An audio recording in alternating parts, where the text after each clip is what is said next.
وأقاموا الصلاة وآتوا الزكاة لهم أجرهم عند ربهم ولا خوف عليهم ولا هم يحزنون يا أيها الذين آمنوا اتقوا الله وذروا ما بقي من الربا إن كنتم وذروا ما بقي من الربا إن كنتم مؤمنين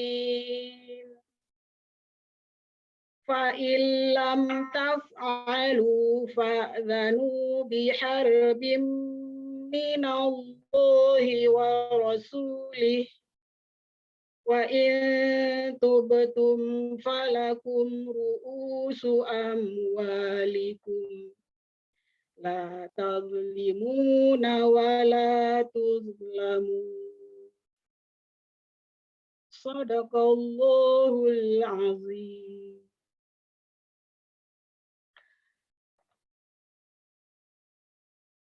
Aku berlindung kepada Allah dari godaan syaitan yang terkutuk.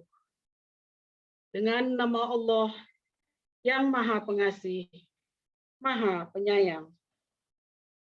Orang-orang yang memakan riba tidak dapat berdiri melainkan seperti berdirinya orang yang kemasukan syaitan karena gila. Yang demikian itu karena mereka berkata bahwa jual beli sama dengan riba. Padahal Allah telah menghalalkan jual beli dan mengharamkan riba. Barang siapa mendapat peringatan dari Tuhannya, lalu dia berhenti, maka apa yang diperolehnya dahulu menjadi miliknya, dan urusannya terserah kepada Allah. Barang siapa mengulangi, maka mereka itu penghuni neraka, mereka kekal di dalamnya. Allah memusnahkan riba dan menyuburkan sedekah. Allah tidak menyukai setiap orang yang tetap dalam kekafiran dan bergelimang dosa. Sungguh, orang-orang yang beriman mengerjakan kebajikan, melaksanakan sholat, dan menunaikan zakat. Mereka mendapat pahala di sisi Tuhannya, tidak ada rasa takut kepada mereka, dan mereka tidak bersedih hati. Wahai orang-orang yang beriman, bertakwalah kepada Allah dan tinggalkan sisa riba yang belum dipungut jika kamu orang beriman. Jika kamu tidak melaksanakannya, maka umumkanlah perang dari Allah dan Rasul-Nya. Tetapi jika kamu bertobat, maka kamu berhak atas pokok hartamu, kamu tidak berbuat zalim dan tidak dizalimi. Maha benar Allah dengan segala firman-Nya. Assalamualaikum warahmatullahi wabarakatuh. Waalaikumsalam. Waalaikumsalam warahmatullahi wabarakatuh. Indahnya kalam ilahimu. Semoga rahmat tercurah kepada yang membacanya dan kepada kita yang mendengarkannya. Amin ya robbal alamin. Hadirin rahimakumullah. Selanjutnya kita dengarkan sambutan dari Ketua Alisa Hadijah Itsmi Kota Bogor. Kepada Ibu Dini kami persilahkan. Terima kasih Bu Etna. Assalamualaikum warahmatullahi wabarakatuh. Waalaikumsalam warahmatullahi wabarakatuh. Mudah-mudahan suara terdengar. Kedengaran ya. Alhamdulillah, hamdan syakirin, hamdan naimin, hamdan yuafi ni'amahu wa yukafi'u mazidah. Ya Rabbana alhamdu kama yanbaghi li jalali wajhikal karimi wa azimi sultanik. Allahumma sholli wa sallim ala nabiyyina Muhammad wa ala alihi washabihi ajmain. Amma ba'du. Alhamdulillah hari ini di suasana yang mendung, Bogor mendung ini hari ini saya lihat, tapi hati kita tidak dingin seperti cuaca di luar karena bersemangat ingin menerima ilmu dari Pak Irfan hari ini. Bersyukur sekali Alisa Hadijah Kota Bogor dapat mengundang Pak Irfan untuk hadir, dan sebelumnya saya akan menyapa Pak Apendi Arsyad dari perwakilan CISMI Orwilsus Bogor yang nanti akan memberikan sambutan. Terus kepada ibu-ibu dari Wilsus, Ibu Wita, tapi dalam perjalanan sehingga kesulitan bergabung, sinyal kurang oke. Kemudian ada Ibu Ani Sumarni sebagai Ketua 1 dan juga beliau nanti akan bertindak menjadi moderator di dalam kajian kita. Kemudian ada tamu kita Bapak Heru dari ACT Jawa Barat. Alhamdulillah, terima kasih. Kemudian banyak lagi teman-teman saya yang hadir yang di sini. Ada Ibu Iim, ibu-ibu dari Wilsus Kota Bogor. Wilsus itu membawahi Kota Bogor. Pak Irfan mungkin belum tahu bahwa Alisa Hadijah ini adalah organisasi pengusaha muslimah atau yang berminat pada bidang usaha. Jadi kami tidak hanya mengurusi bisnis gitu ceritanya, tapi juga ingin berbagi ilmu. Jadi sebulan sekali kita mengadakan kajian dan ini sudah menginjak hampir setahun sejak saya diberi amanah sebagai pimpinan Kota Bogor, amanah yang cukup berat di suasana pandemi ini. Jadi kita berbuat apa yang kita bisa dan alhamdulillah tahun kemarin dalam peringatan Hari Ibu kita sudah memberikan penghargaan kepada wanita-wanita berprestasi. Di bidang pendidikan ada Ibu Dr. Itasia Dina Sulfianti yang mendirikan Sekolah Wikrama, kemudian ada Ibu Nisa yang berjaya dengan risolaku yang sudah merambah seluruh Indonesia dengan risol bukunya, kemudian ada Ibu Frida Aulia dengan busana fashion muslimahnya yang sudah merambah sampai internasional.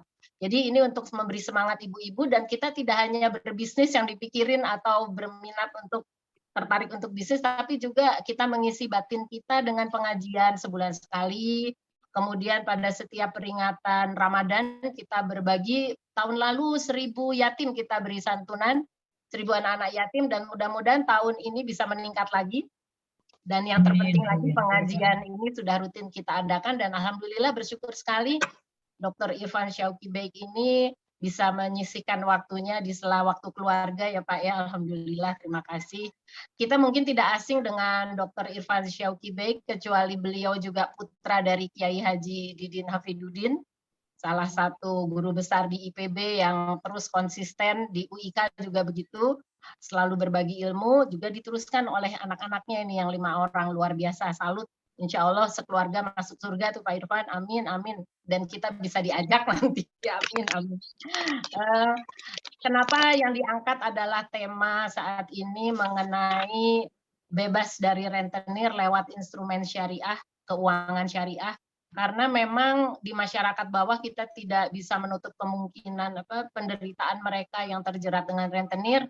Bahkan sehari-hari sekarang tidak hanya rentenir secara fisik, tetapi melalui online pun mereka sudah kemana-mana. Saya juga sering dapat tawaran pinjaman online, itu sering sekali gitu. Entah dapat dari mana nomor itu.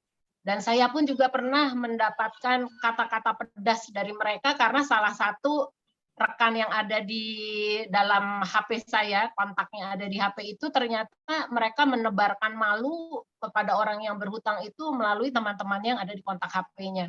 Jadi ini sesuatu yang luar biasa membuat kita prihatin dan belum lama ini kita mendengar di Jawa Timur kalau nggak salah ya, ada seorang ibu yang bunuh diri karena terjerat rentenir sampai segitu stresnya gitu.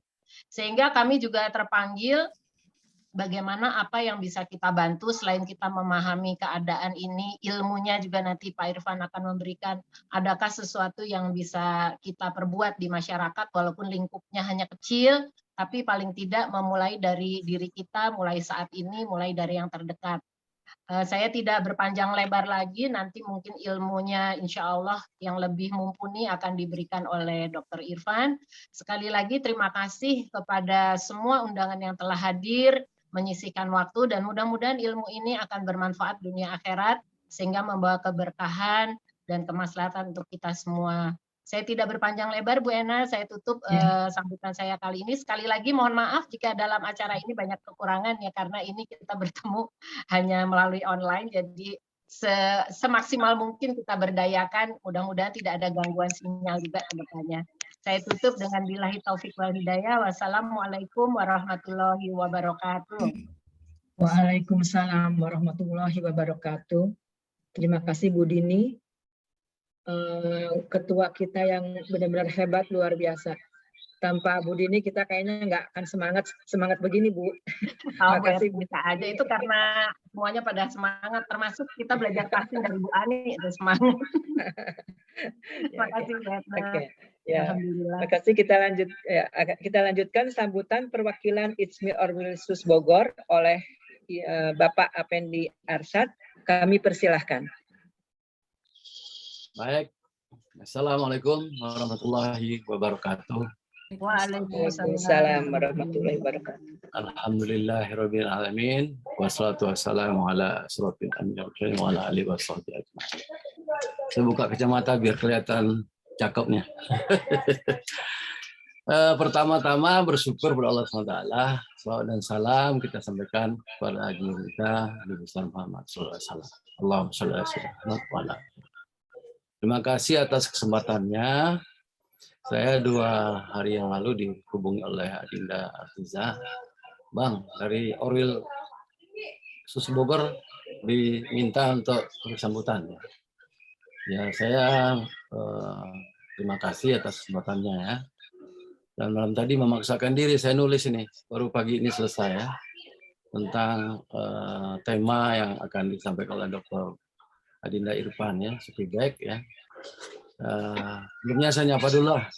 Selamat bertemu ya, bersua di webinar ini. Adinda Dr. Irfan Sukibek ya. Assalamualaikum Prof. Salam. Saya adalah muridnya Pak Kiai Didin Hafidudin. Tahun 80 saya di PB, beliau adalah guru agama saya. Juga Ibu Dini yang cukup bersemangat ya, dan Ibu Ita, Bu Dewi ya. Saya lihat di sini banyak juga tokoh-tokoh, Ibu Ani, Ibu Iim ya, penggerak-penggerak kaum perempuan muslimah di Bogor, bahkan level nasional ya. Bu Zulfia sendiri terima kasih atas kesempatannya. Mas Heru ya, aktif ya. Saya juga lihat, saya juga pelanggan tetap dari acara Alisa ini ya. Kemudian saya juga gatal juga menulis gitu loh. Sehingga saya kemarin ketemu Ketua Umum ISMI Aliza Pusat itu di Forum Muktamar, dia bilang ke saya, Bang Pendi, makasih ya tulisan Alisa Aliza. Oh berarti dibaca ya tulisan saya ya, alhamdulillah ya. Baik, ini pagi ini saya menikmati betul tema ini sangat bagus sekali ya. Makasih Adinda Irfan dan teman-teman penggerak Alisa Aliza. Memang dalam tulisan saya itu saya mengungkapkan beberapa hal ya. Memang problem yang paling berat di dalam usaha kecil menengah dan usaha sistem agribisnis adalah persoalan permodalan permasalahan. Ini yang memang terjadi ya. Kemudian yang kedua, dalam tulisan saya itu saya sampaikan bahwa problem berkembangnya rentenir ini adalah ada 2 faktor. Faktor internal soal culture ya, budaya ya, sistem kelembagaan yang berlaku di masyarakat terkait dengan sisi nilai dan norma budaya. Kemudian juga soal kultur, struktur. Nah, ini yang memang regulasi-regulasi atau kebijakan pemerintah yang belum bisa menyelesaikan masalah-masalah rentenir ini. Ya. Jadi memang rentenir ini muncul secara culture, itu patron clear relationship dalam perspektif sosiologinya. Itu disebabkan banyak faktor. Secara eksternal memang, di dunia lain yang saya tekuni itu adalah memang sulitnya mereka memasarkan produk dan mendapat sarana pinjaman modal, kemudian memang kendala infrastruktur yang sangat terbatas dan sebagainya. Sehingga perantau ke dan tengkulak ini, atau artinya rentenir, ini memang begitu dominan di daerah-daerah terisolasi dan terpinggirkan itu. Ya, oleh karena itu, ya otomatis posisi produsen berada posisi dirugikan memang ya. Produksi yang punya uang dikayakan oleh fenomena ini. Jadi kalau kita lihat dalam perspektif syariah, ini memang hukumnya haram lah. Ya, artinya ada upaya ribawi yang begitu kuat sekali di masyarakat kita. Ini problem-problem yang kita hadapi. Jadi tema yang diambil oleh Alisa Aliza ini bagus sekali. Dan saya juga pernah menemukan, membaca jurnal di Bogor sendiri banyak terjadi. Itu pabrik industri rumah tangga yang ada alas kaki ya, sepatu, dan ada di daerah kita ini Ciamas itu. Itu ada hubungan yang sangat kuat sekali. Para toko-toko yang ada di Pasar Anyar dan Pasar Bogor itu menanamkan modalnya ke para produsen-produsen itu. dan juga pasokan bahan baku dan sebagainya. Ini saya pikir fakta yang tidak bisa terbantahkan, ya. Oleh karena itu saya kira sudah saatnya kita mencoba masuk ke persoalan ini, memberikan masukan pada pemerintah bagaimana menata tata niaga yang ada itu, bagaimana penyediaan sarana-sarana produksi yang disediakan oleh pemerintah atau ini bisa dibeli murah oleh para produsen. Begitu pun para produsen yang telah banting tulang untuk memproduksi itu bisa menikmati margin yang besar gitu. Ini hal seperti ini selalu abai kita perhatikan. Ya. Saya pikir Alisa Khadijah ini tidak saja memberikan penghargaan ya, yang saya lihat tadi ada 3 orang ya, tapi juga mengangkat isu-isu ini agar kita melihat usaha-usaha itu bukan saja aspek teknologi produksi, tapi adalah aspek bagaimana penyediaan modal, bagaimana menata tata niaga yang sehat agar margin ini adil gitu. Karena di sini kita lihat ada ketidakadilan. Kalau bicara ketidakadilan itu adalah haram hukumnya ya. Itu calon penghuni neraka. Jadi kira ini saja. Jadi saya berharap dengan kepakarannya Adinda Dr. Irfan, saya pikir bisa nanti memberikan berbagai masukan ya ke Alisa Khadijah ini, dan nanti hasil-hasilnya bisa dibuat proseding ya. Dan saya sangat berharap keaktifan badan otonom yang ada di desa di Bogor ini. Alhamdulillah ini Bogor ini mendapat kepercayaan nasional. Ketua ISMI Oril Bogor yang Rektor IPB itu menjadi Ketua Umum ISMI Pusat hari ini ya. Tahun 2001 sampai 2006, 5 tahun ya. Konon katanya saya juga mungkin membantu di sana ya. Jadi kalau kita giat sekali mencari solusi tentang problem umat ini, problem bangsa ini, saya pikir sangat mendukung sekali kepemimpinan Arif Satria 5 tahun ke depan. Ini saya berharap sekali Alisa Khadijah untuk terus berpikir kreatif, inovatif, dan memikirkan pemikiran-pemikiran konstruktif terhadap problem-problem umat yang ada hari ini. Jadi tidak saja kita memberikan vonis haram, tapi kita harus memberikan solusi terhadap problem-problem sosial yang begitu kompleks yang ada di masyarakat. Saya kira itu saya menyambut baik diskusi ini. Terima kasih atas kehadirannya. Saya lihat cukup banyak pesertanya, ada 29 orang ya. Mudah-mudahan ini bisa mencerahkan, bisa menggairahkan, bisa mendorong pertumbuhan ekonomi Alisa Khadijah lebih maju lagi. Terima kasih atas segala perhatiannya, kesempatan berikan saya. Semoga Allah SWT selalu melindungi kita dan menolong kita dalam kehidupan ini. Assalamualaikum warahmatullahi wabarakatuh. Waalaikumsalam. Waalaikumsalam warahmatullahi wabarakatuh. Terima kasih kepada Bapak Effendi Arsyad yang merupakan salah satu pakar ISMI juga nih yang saya kenal sudah lama, yang luar biasa. Terima kasih Pak. Baiklah, selanjutnya kita akan mengadakan acara yang akan dipandu oleh Ibu Ani, Ibu Sumarni SP yang luar biasa, yang hebat, yang canggih, cantik pokoknya. Mangga kepada Bu Ani, kami persilahkan. Baik, subhanallah, jazakallah khairan jazak pada Bu Edna yang telah mengantarkan. Apakah suara saya terdengar? Jelas Bu, Terdengar. Jelas ya, baik. Bismillahirrahmanirrahim. Assalamualaikum warahmatullahi wabarakatuh. Waalaikumsalam warahmatullahi wabarakatuh. Alhamdulillahirabbil alamin wa bihi nasta'inu ala umuri dunya waddin. Wassalatu wassalamu ala asrofil anbiya'i wal mursalin wa ala alihi wa sahbihi ajma'in. Alhamdulillah wa syukurillah. Pertama-tama saya ucapkan terima kasih kepada Bu Dini, Masya Allah ya, ibunda kita yang sangat luar biasa ini. Luar biasa. Kita merasakan bahwa Alisa Khadijah Oril Bogor hari ini telah memberikan begitu banyak ya kegiatan dan kontribusi yang positif untuk Kota Bogor. Dan kita semuanya sangat mendukung dan luar biasa dengan acara-acara yang diselenggarakan oleh Alisa Khadijah Kota Bogor. Begitu banyak kemanfaatan yang bisa diterima oleh masyarakat Kota Bogor. Selamat datang Kang Irfan. Masya Allah, saya kalau mau membacakan biodata beliau ya, kita sekarang sedang berhadapan nih dengan tokoh internasional sebetulnya ya. Dan hari ini beliau akan berbicara di sebuah skup kecil di kota kita ya. Dan ini adalah sesuatu yang sangat luar biasa ketika Kang Irfan bisa hadir dan memberikan pencerahannya untuk kita semua. Karena itu mari kita bersyukur dulu kepada Allah ya atas nikmat yang sangat besar ini. Karena bisa jadi beliau sangat sibuk sekali, tapi hari ini beliau memberikan waktunya untuk kita semua. Sekali lagi jazakallah khairan jazak pada Kang Irfan. Mohon maaf saya memanggil dengan Kang Irfan ya, so akrab ini teh ya. Nggak apa-apa ya Kang Irfan ya. Padahal sebenarnya saya tuh udah nenek-nenek nih, manggilnya Kang Irfan. Ya.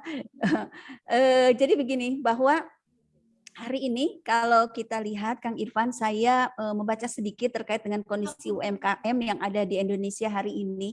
Ternyata bahwa di 2021 ini tercatat ada 64,2 juta UMKM. Dan yang lebih hebatnya lagi, ternyata UMKM itu memberikan kontribusi untuk produk domestik bruto kita 61,07%. Masya Allah ya. Berarti dengan demikian kita boleh menyimpulkan ya Kang Irfan, kalau boleh gitu saya menyimpulkan bahwa sesungguhnya UMKM itu adalah tiang perekonomian dari negara kita ya. Jadi kalau semua UMKM ini ambruk, saya kira mungkin disitulah negara kita akan kolaps ya secara perekonomian. Tapi kita lihat juga bahwa ternyata perlakuan terhadap UMKM ini tidak sepadan gitu ya dengan kondisi UMKM yang begitu besar ini. Karena ternyata UMKM ini masih menghadapi masalah yang sangat besar yang dihadapi oleh UMKM, yaitu masalah minimnya modal usaha. Ya, ini udah kita ketahui bersama sesungguhnya seperti yang tadi disampaikan oleh Pak Apendi Arsyad. Pak Apendi, Masya Allah, terima kasih ya atas dukungannya ya pada Alisa Khadijah Kota Bogor. Terima kasih selalu membersamai. Itu sebetulnya sudah sangat kentara ya bahwa permasalahan utama UMKM adalah minimnya modal usaha. Tetapi yang lebih memprihatinkan kita, siapa yang menawarkan modal usaha ini kepada UMKM? Ternyata justru para rentenir inilah yang paling gencar menawarkan modal usaha kepada para UMKM kita. Lalu di mana gitu ya? Di mana lembaga-lembaga lain ya yang lebih yang tidak menerapkan ribawi ini gitu ya? Mereka kalah gencar dengan orang-orang ataupun lembaga-lembaga ribawi ini. Karena itulah Kang Irfan, dalam kesempatan ini kita ingin sekali mendapatkan satu solusi yang lebih konkret terkait dengan UMKM ini. Bagaimana caranya Kang Irfan ya dengan keuangan syariah ini mampu memberikan satu terobosan yang lompatan-lompatan lah di 2022 ini. Bahkan kita berharap juga mungkin Kang Irfan ada di Basnas juga, bagaimana peran Basnas dalam memberikan upaya-upaya untuk menutup pintu-pintu ribawi ini ya di tengah masyarakat kita. Walaupun saya pernah mendapatkan satu informasi begini, tidak mungkin sebuah negara lepas dari sebuah riba gitu ya. Apakah iya demikian ya? Mungkin nanti Kang Irfan juga bisa menjelaskan kepada kita. Karena itu saya persilakan pada Kang Irfan untuk menjelaskan terkait dengan bebas rentenir dengan menggunakan instrumen dari keuangan syariah. Kami persilakan Kang Irfan waktu dan tempat. Ya, terima kasih Bu Ustazah Ning Sumarni. Bismillahirrahmanirrahim. Assalamualaikum warahmatullahi wabarakatuh. Waalaikumsalam warahmatullahi wabarakatuh. Alhamdulillah. Alhamdulillahillazi arsala rasulahu bil huda wa dinil haq yuzhirahu 'ala dini kullihi wa kafa billahi syahida. Asyhadu an la ilaha illallah wahdahu la syarikalah wa asyhadu anna Muhammadan abduhu wa rasuluhu la nabiyya ba'da amma ba'd. Yang saya hormati Ketua Alisa Khadijah ICMI Bogor, Ibu Dini Gunadi.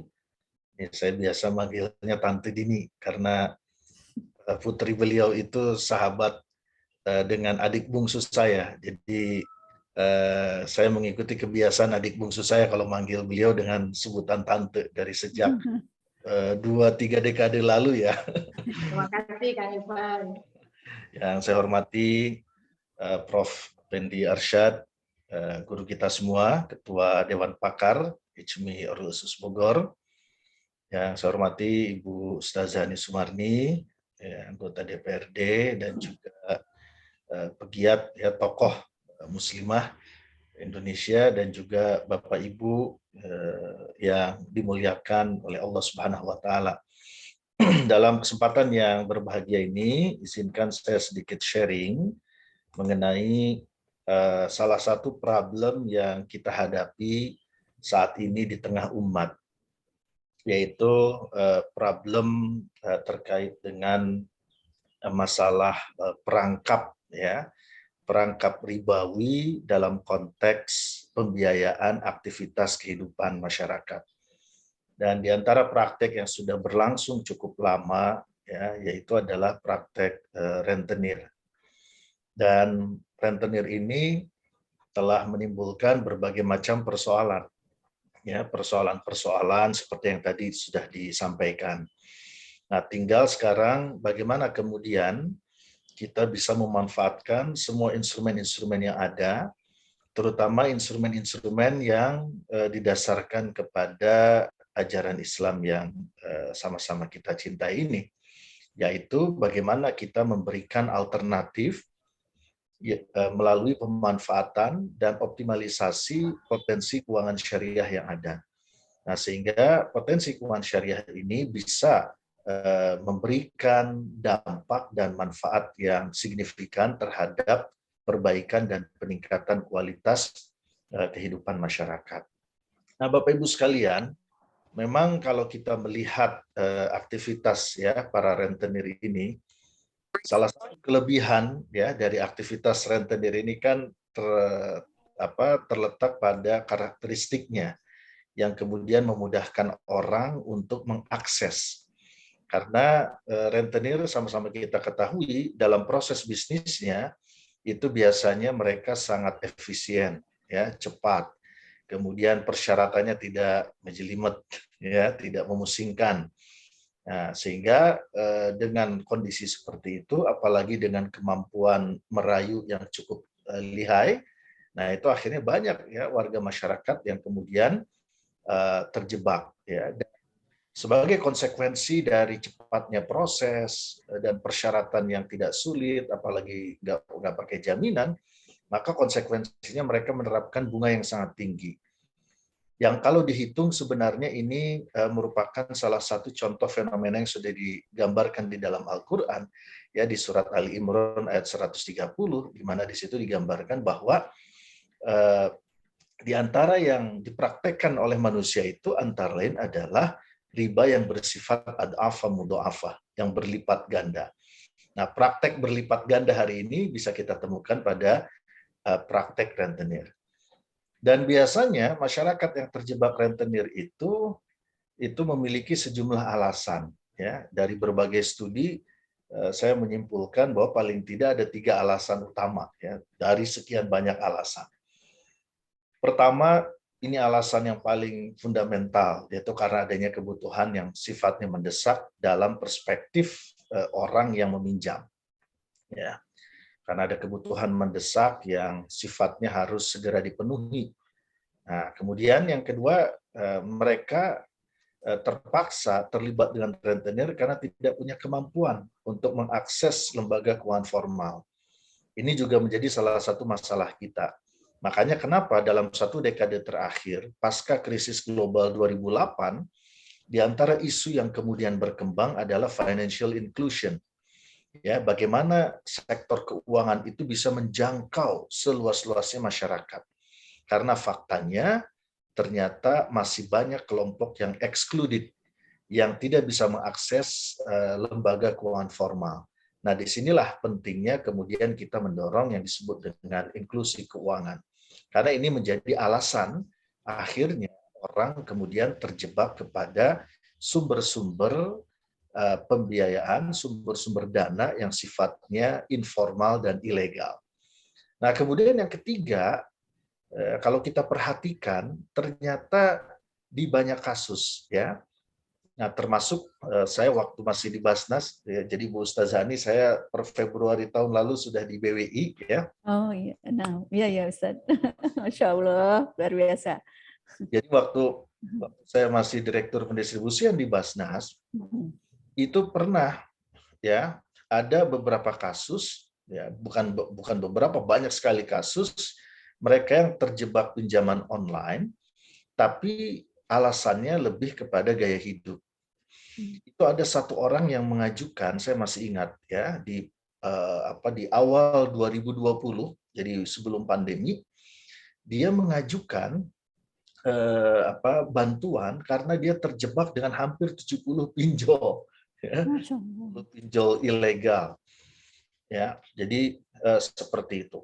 Dan ketika ditanya apa dulu yang melatar belakangi dia melakukan pinjaman, rupanya pengen upgrade HP katanya, begitu. Jadi ingin gaya-gayaan dengan HP-nya gitu ya.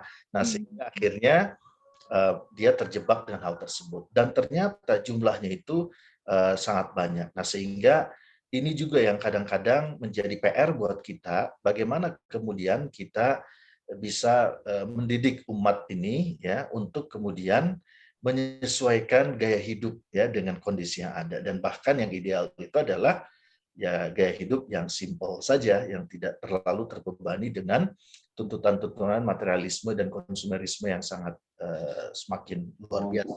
Kata siapa? Jadi ini. Ada. Ayo, Pak. Ada orang yang, ayo gue bertanggung jawab siapa ngomong, ya kan? Ya udah katanya, ntar sore katanya yang ngomongin lu. Ada ini, ada bocor sedikit. Bocor, ya. Nah, jadi seperti itu.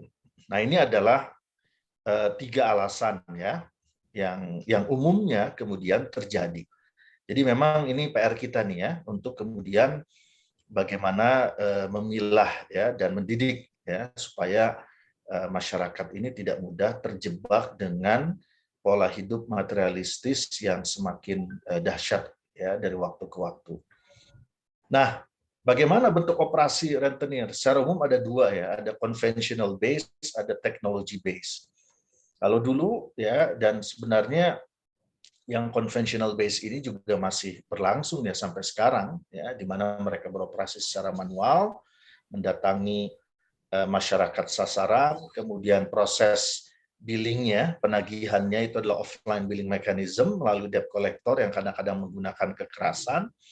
Kemudian wilayah operasinya yang masih berlangsung sampai sekarang itu adalah biasanya di kawasan pedesaan, kawasan kumuh perkotaan, slum area ya, dan juga pasar-pasar yang tradisional, yang offline market.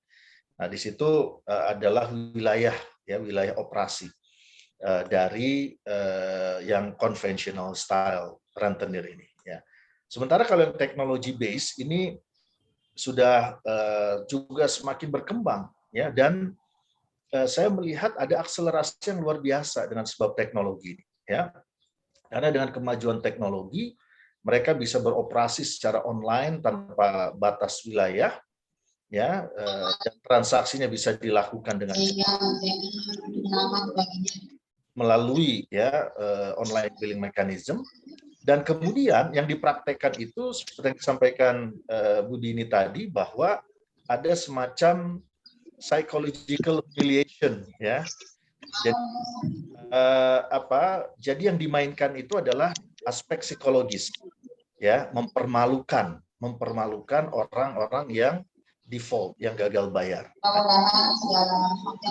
Psychological humiliation ini itu yang kemudian membuat akhirnya banyak orang yang ketika dia tidak bisa mengelola kondisi psikologisnya, yang kemudian akhirnya melakukan bahkan sampai bunuh diri begitu.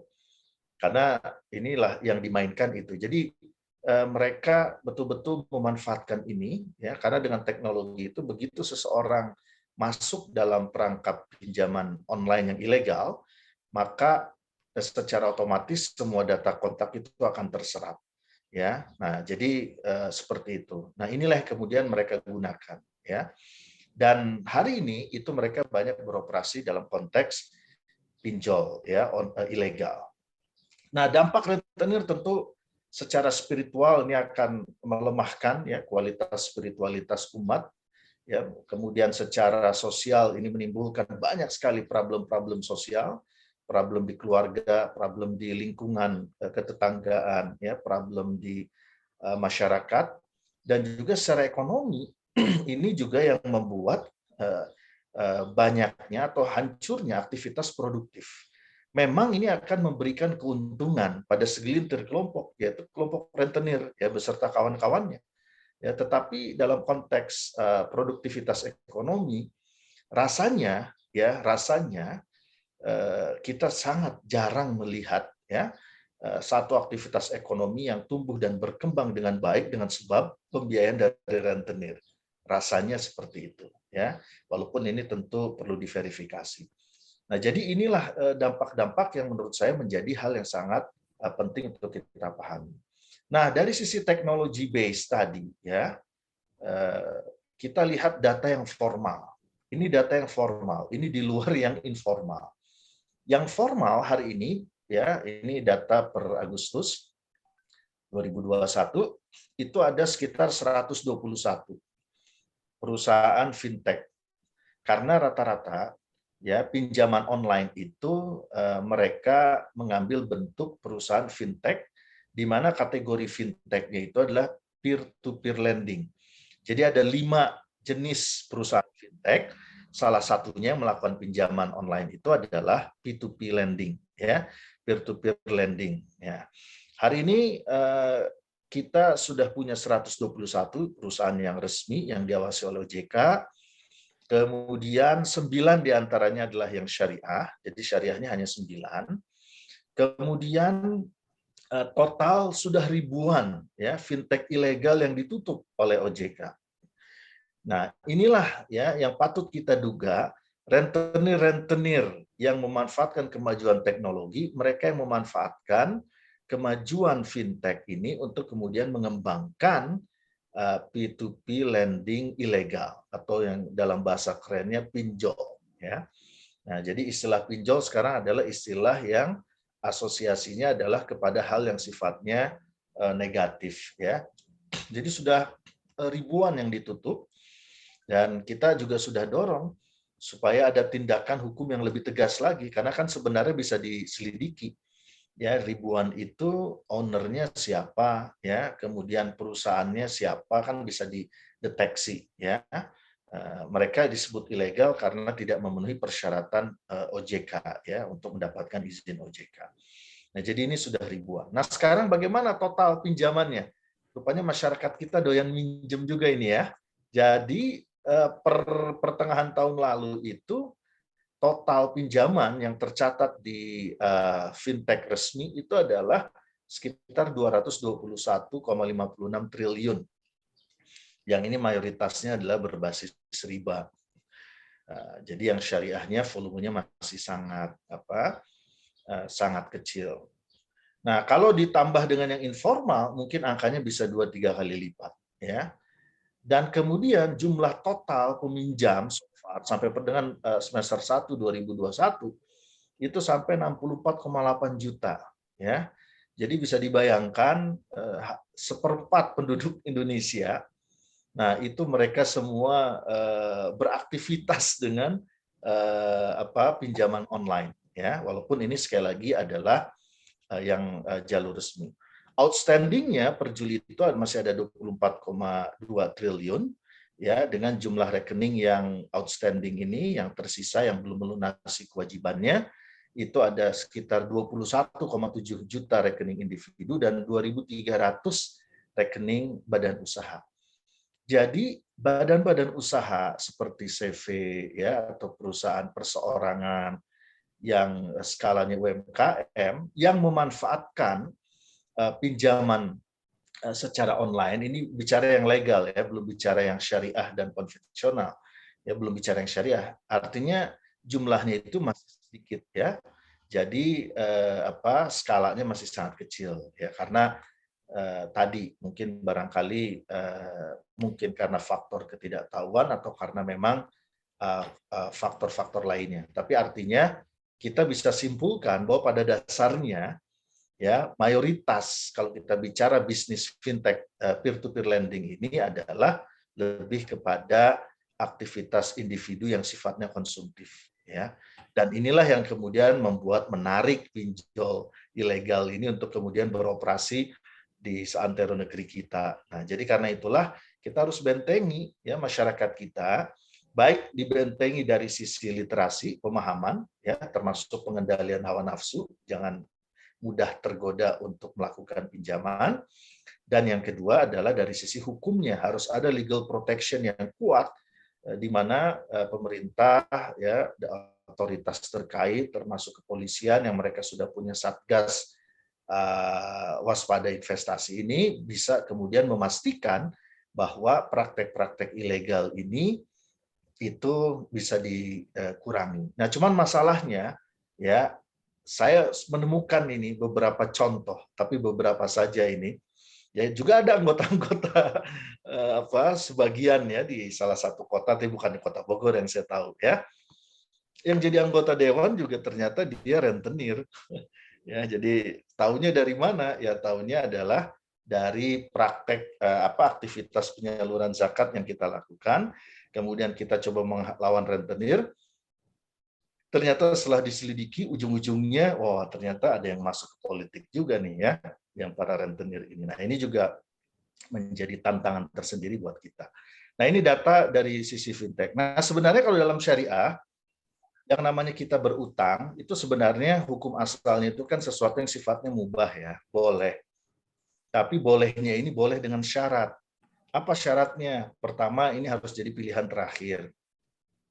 Bukan pilihan pertama. Kalau pilihan pertama namanya jadi kebiasaan, ya itu namanya tukang utang. Ya. Kemudian yang kedua tidak boleh mengandung yang haram. Makanya pastikan dalam konteks berutang itu tidak boleh ya kita menggunakan instrumen-instrumen yang tidak sesuai syariah. Kemudian yang ketiga, dalam konteks prioritas sebaiknya adalah kepada hal yang sifatnya mendasar, mendesak, dan kalau bisa produktif. Nah itu kalau bisa ya. Kemudian yang berikutnya tentu harus sesuai kemampuan, ya harus sesuai kemampuan, jangan sampai melebihi dari kemampuan. Dan yang terakhir adalah harus ada komitmen melunasi. Karena dalam hadis itu kan dikatakan kalau seseorang berutang, maka dia harus punya niat yang kuat untuk melunasi. Maka Allah pasti akan melunasi. Begitu. Ya, jadi bukan berarti gampang utang, yang penting kita niat bayar nanti Allah yang melunasi. Ya bukan begitu. Tapi artinya itu harus ada komitmen melunasi. Karena sebesar apapun utang itu, kalau ada komitmen untuk melunasi, insya Allah akan lunas. Tapi sekecil apapun utang itu, kalau nggak ada komitmen melunasi, nggak akan lunas. Ya, bahkan kalau yang nggak punya komitmen kan selalu aja ada alasan-alasan. Ya, alasan inilah, alasan itulah, dan kadang-kadang kalau ditagih lebih galak dia daripada yang nagihnya, gitu ya. Nah, jadi itu situasi dan kondisi. Nah, ini yang perlu untuk difahami sehingga kita bisa kemudian mengedukasi mengenai masalah utang ini. Nah, sekarang bagaimana?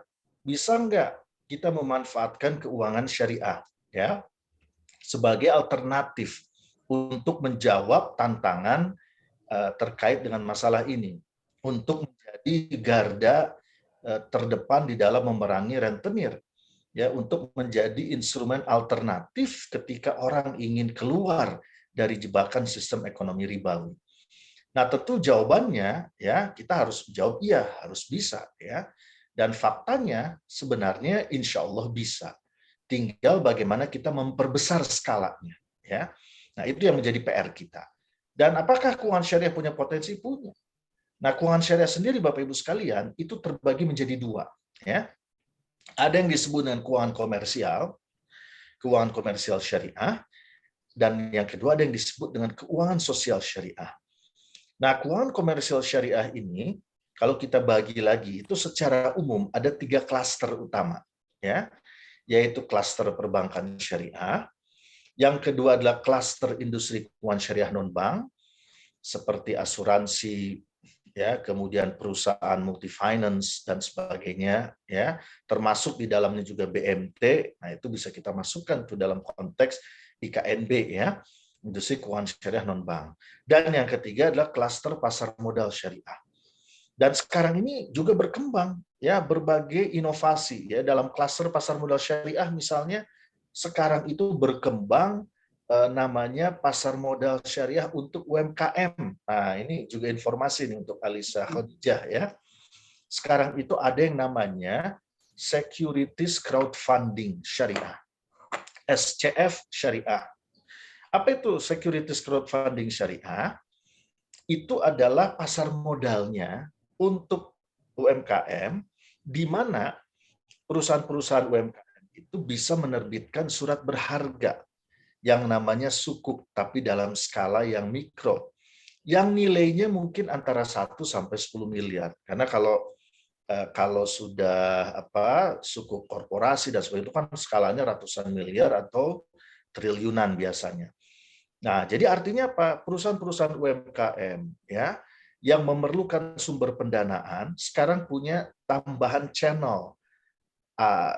Tambahan channel untuk mencari financing, sumber dana pembiayaan selain bank ya, yang itu udah jelas biasa. Nah, sekarang ada seperti itu ya, dan di Indonesia penyelenggaranya itu baru ada 2. Nah, salah satunya dan yang full pledge yang 100% syariah itu satu, yang satu lagi unit syariah. Nah, salah satunya yang full pledge syariah itu adalah Syafiq, namanya Syafiq Digital Indonesia. Nah, kenapa saya promosiin? Karena saya ketua DPS-nya di situ, ya, Dewan Pengawas Syariah. Jadi kita mulai, ini baru berkembang 2021, akhir 2021. Jadi baru banget. Sudah ada beberapa perusahaan yang 4 miliar, 5 miliar, dan ini tidak mesti satu perusahaan, bisa gabungan perusahaan. Ya, gabungan industri, misalnya usaha kecil sepatu Cibaduyut misalnya, gabungan ya, nanti menerbitkan itu bisa. Jadi sekarang ini dinamikanya sangat luar biasa, dan ini prosesnya proses yang sifatnya online memanfaatkan kemajuan teknologi. Nah, jadi begitu. Nah, jadi ini ya bisa di keuangan komersial syariah, ya, bisa juga di keuangan sosial syariah. Keuangan sosial syariah ini instrumen utamanya adalah zakat dan wakaf. Nah, termasuk tentu di dalamnya infak, sedekah, dan DSKL. Apa itu DSKL? Dana sosial keagamaan lainnya. Nah, jadi seperti itu. Nah, 2 instrumen ini bisa kita manfaatkan, baik keuangan komersial syariah maupun keuangan sosial syariah, ya, untuk memerangi rentenir, dan semuanya bisa memainkan perannya, ya. Jadi baik pada menyasar kelompok atau segmen duafa ya, maupun segmen UMKM ya, dari the poorest of the poor yang bisa kita sasar sampai kepada level menengah, di mana disitulah mayoritas umat ini berada. Nah, jadi ini adalah solusi-solusi yang bisa kita manfaatkan. Tinggal masalahnya adalah kepada antara lain literasi. Bagaimana kita mensosialisasikan, ya, membuat orang mudah, dan kemudian bagaimana kita bisa membuat kedua instrumen ini, baik yang keuangan komersial syariah maupun keuangan sosial syariah, itu menjadi aksesibel. Ya, jadi itu penting. Aksesibel itu penting karena itulah inti masalah di antara yang kita hadapi adalah akses yang masih terbatas. Nah, karena itu baik keuangan komersial maupun sosial itu punya peluang untuk kita kembangkan. Nah, sekarang kita lihat nih, saya ingin update sedikit bagaimana perkembangannya ya, walaupun ini perkembangannya per September ya. Secara umum keuangan syariah di Indonesia berdasarkan data OJK ya per September itu totalnya sudah hampir 2.000 triliun ya. Total valuasi aset dari keuangan syariah di Indonesia di luar saham. Karena saham itu ya market capitalization, market cap-nya ya itu nilainya hampir 60% dari total kapitalisasi pasar di pasar modal ya, di bursa efek, di bursa. Nah, jadi kalau itu ditambahkan angkanya lebih besar lagi. Nah, 1.900 triliun itu adalah 10,19% dari total aset keuangan Indonesia hampir 20.000 triliun. Nah, jadi seperti itu ya. Jadi kita memang baru 10,19%. Jadi kalau kita petakan yang baru kita purifikasi ya dari unsur-unsur yang diharamkan ini baru 10%. Jadi PR kita memang masih banyak. Nah, kemudian kalau kita breakdown pada 3 klaster tadi ya untuk keuangan syariah, perbankan syariah, ya, kemudian IKNB syariah dan pasar modal syariah. Nah, kita bisa melihat ya variasinya, total share-nya perbankan syariah kita, ya, yang terdiri atas Bank Umum Syariah, unit usaha syariah maupun BPRS, ya, itu market share-nya baru 6,52%. Kemudian yang IKNB market share-nya itu baru 4,26%. Sementara pasar modal syariah, ya, ini terutama kaitannya dengan penerbitan sukuk, ya. Nah, itu dan juga instrumen yang lainnya seperti reksadana itu baru 17,88%. Nah, jadi kira-kira seperti itu kondisinya hari ini. Ya, memang kita baru 10%. Nah, ini di antara perkembangan, ya, perkembangan asetnya, growth-nya. Nah, kemudian khusus perbankan, ya. Perbankan ini dari 6,52%, ya, total aset perbankan syariah yang sudah mencapai angka sekitar 646,21 triliun, ya, itu 64,8%-nya itu adalah di Bank Umum Syariah. Kemudian 32,74%-nya itu adalah unit usaha syariah yang dimiliki oleh Bank Umum konvensional, dan 2,46% adalah BPRS. Nah, ini seperti itu. Nah, ini indikator-indikatornya, ya. Sekarang kita sudah punya 12 Bank Umum Syariah, 21 unit usaha syariah, dan 165 BPRS. Ya, jadi total kita ini ada 198 institusi dengan jumlah kantor 3.107. Asetnya 646 triliun. Kemudian pembiayaannya, ya, pembiayaannya itu adalah sebesar 413,31 triliun, dan total dana pihak ketiga tabungan masyarakat itu 503,8 triliun. Jadi kita lihat, ya, yang nabung di syariah itu 500 triliun, ya, dana pihak ketiga. Jadi artinya tabungan kita masyarakat. Nah, sementara yang minjem di yang fintech online konven udah 221 triliun. Jadi memang PR kita lah, ya. Tetapi kan dakwah ini kan ada konsep namanya at-tajarrud fi dakwah, ya. Jadi ada perlu tahapan-tahapan, ya. Kita tidak bisa merubah langsung, tapi perlu tahapan-tahapan dalam konteks dakwah di bidang ekonomi dan keuangan syariah. Nah, jadi seperti itu. Nah, sekarang dananya dipakai kemana nih, ya? Dananya secara umum, kalau dari sisi penggunaan memang 50-50 antara yang konsumtif dengan produktif, ya, untuk perbankan. Jadi dari 413 triliun tersebut, itu 50-50, yang konsumsi sifat 50,71%, sisanya adalah untuk yang sifatnya produktif, baik untuk modal kerja maupun untuk investasi. Nah, ternyata, ya, kalau lihat sektornya itu rumah tangga yang dominan sekarang ini, ya. Jadi memanfaatkan bank syariah itu lebih banyak rumah tangga. Itu 48,10%, dan tentu ini nanti larinya memang kalau rumah tangga lebih ke yang sifatnya konsumsi, ya. Konsumsi misalnya beli mobil, beli rumah, gitu, ya. Itu rumah tangga 48,10%. Kemudian disusul dengan perdagangan, ya, konstruksi, industri pengolahan, kemudian terakhir adalah pertanian. Nah, pertanian dalam arti luas ini porsinya baru 3,98%. Jadi kita ini masih sangat kecil. Nah, karena yang mayoritasnya rumah tangga dan yang mayoritasnya konsumsi, maka akad mayoritasnya juga adalah akad jual beli dengan margin profit. Nah, itu disebut akad murabahah. Nah, ini, ya. Jadi seperti ini Bapak Ibu sekalian untuk pembiayaannya. Nah, itu dari sisi keuangan komersial. Sekarang gimana dari sisi keuangan sosial? Keuangan sosial kita, kalau kita jumlahkan potensi zakat dengan potensi wakaf uang, itu sudah 500 triliun lebih. Ya, kalau ditambah dengan valuasi aset wakaf, itu kita punya 2.000 triliun. Dan sekarang ini aset-aset wakaf kita harus diamankan.